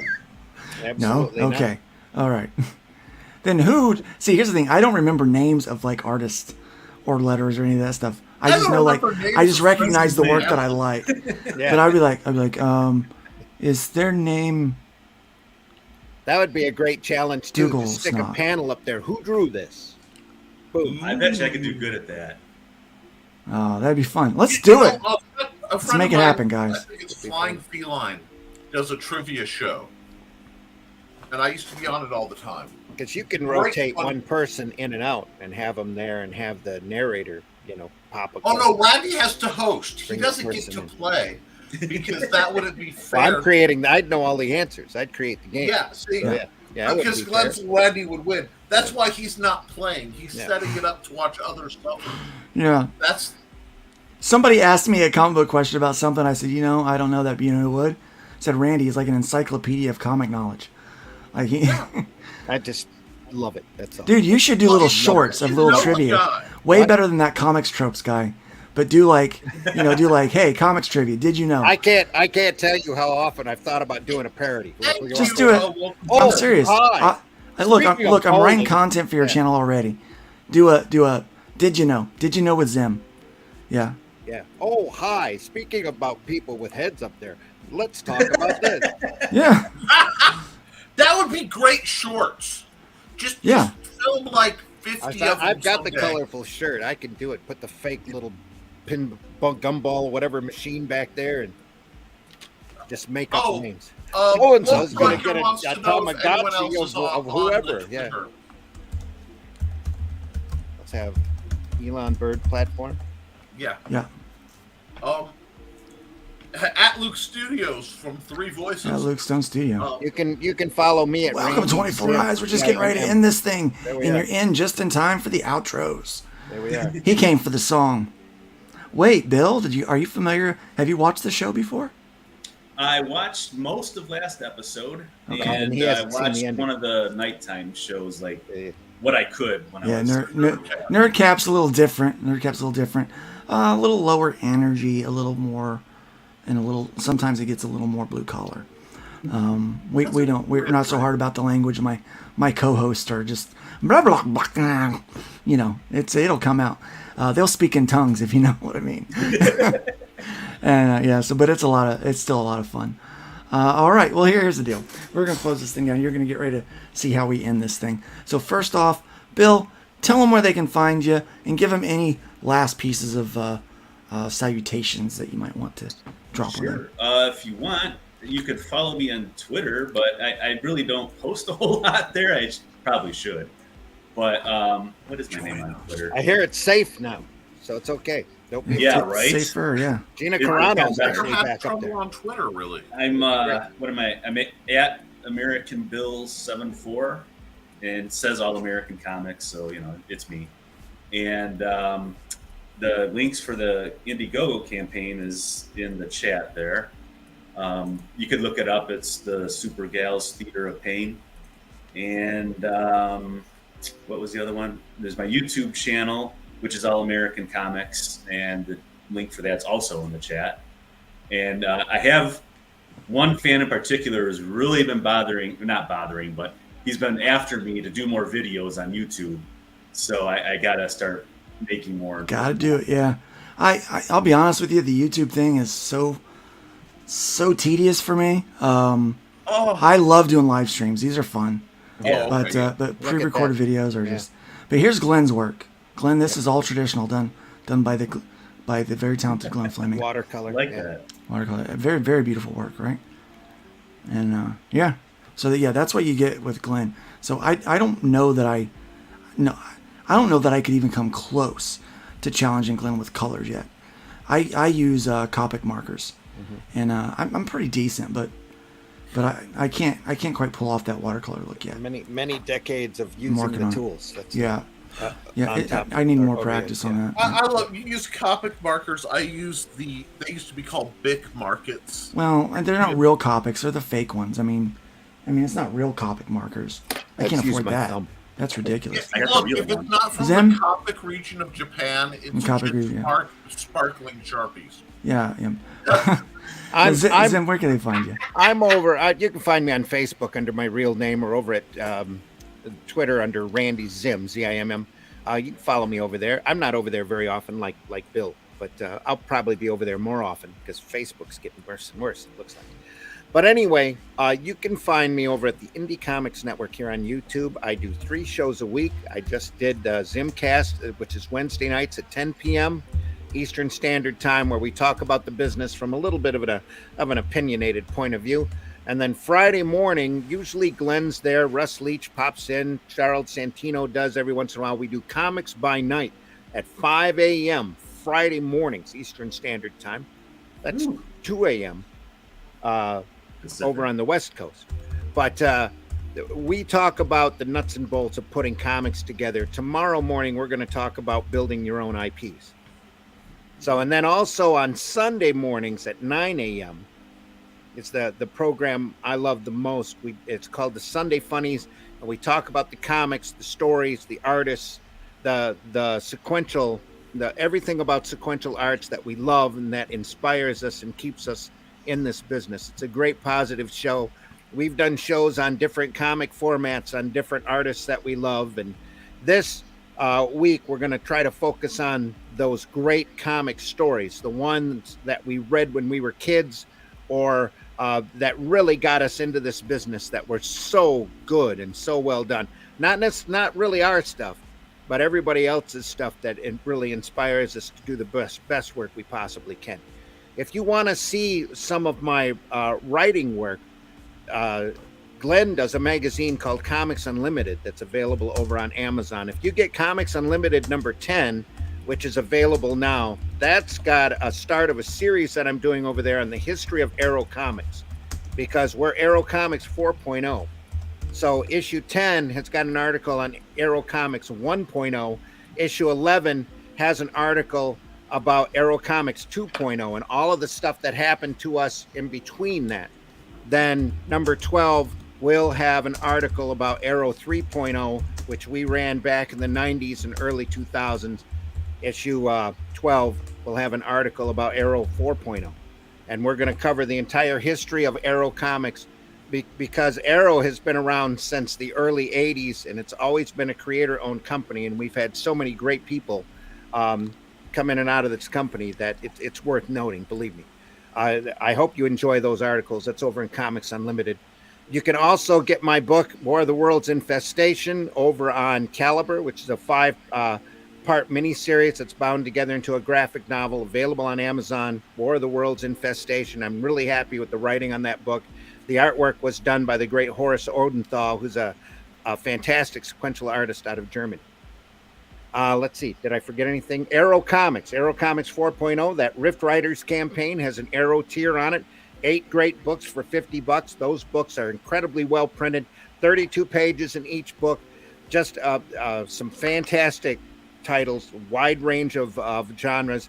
I'm responsible for putting together in one point or another 4 of those titles. So not half of the material, but we have an anthology book in there, the Paragon book that we talked about earlier, Calico, HeroBot Zero #1 is all part of that.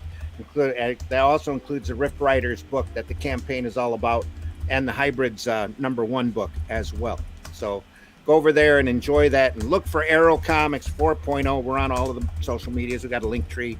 And because we've got a lot of great things coming out next year. Can't wait for you to read them. It's going to be a great year for us. And thanks a lot for having me on. And Randy, I think I covered everything. I followed all of you. I've already been following Luke, but I followed Nick and Randy on Twitter. Yeah, I saw that. Cool. I did not realize that Randy and I are neighbors. Are we? Yeah, we're both in Michigan. Where are you at? I'm in Sterling Heights. Oh, really? Yeah, you're not that far away. No, not too far. I'm in Burton, just barely south of Flint. So hey, between me, you, and John Malin, we got Michigan covered. There you go. There's a lot of talent. The Midwest is, grew a lot of sequential artists because what do you do in the winter? You sit in your basement and draw. So there you go. Or you write. Yeah. Play D&D. You don't want to go outside unless you have to. Yeah. Great. Good to meet you, Bill. Yeah, nice meeting all of you too. Absolutely. I had fun. This is cool. Nick. All right. Are you asking how to find me? You can find me at nicholastucker.com. You can find me at www.youtube.com/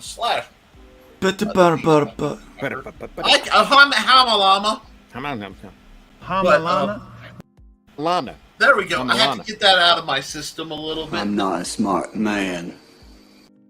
I'm just teasing. Oh, no. All I was thinking is I like shortbread.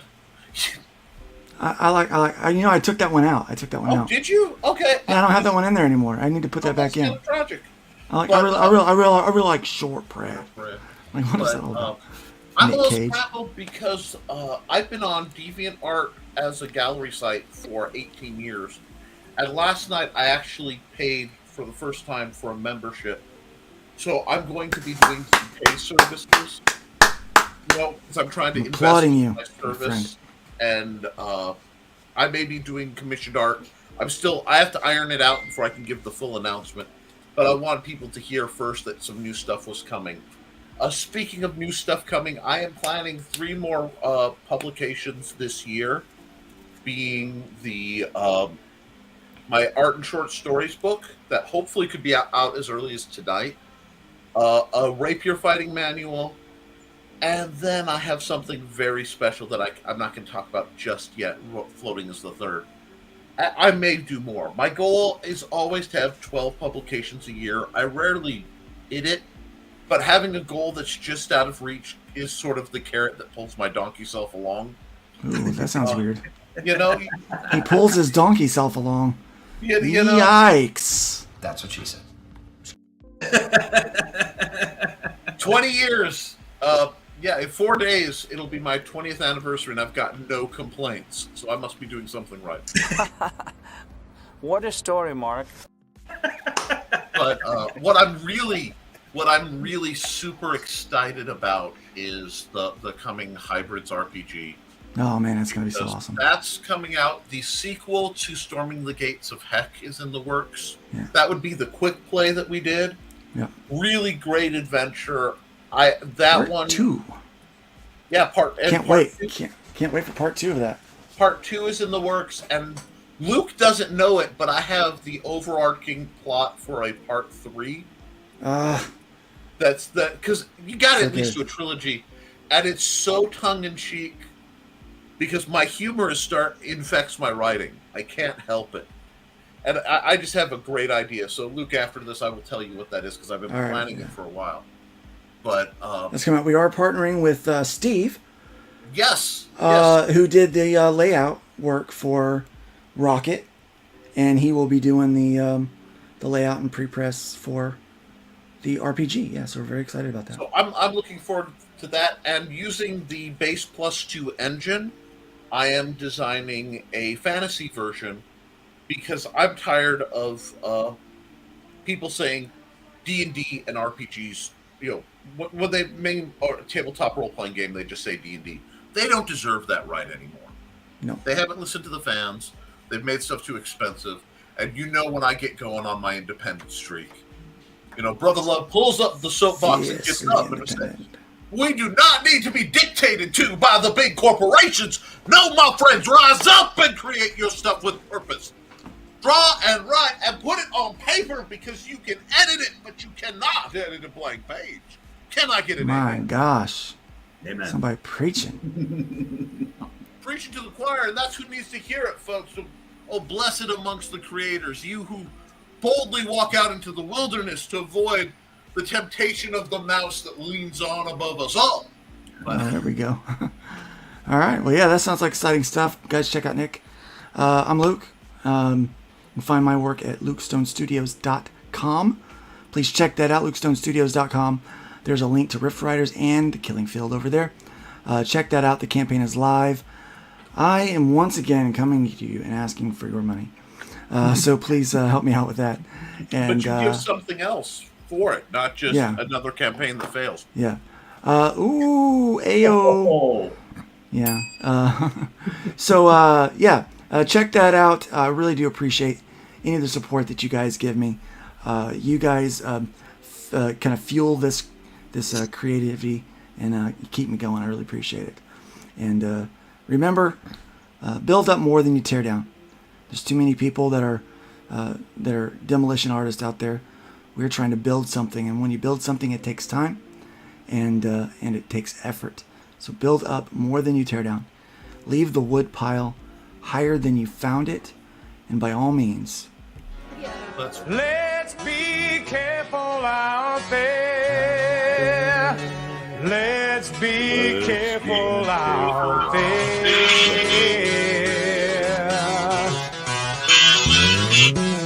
We had a 187 at the 7-Eleven.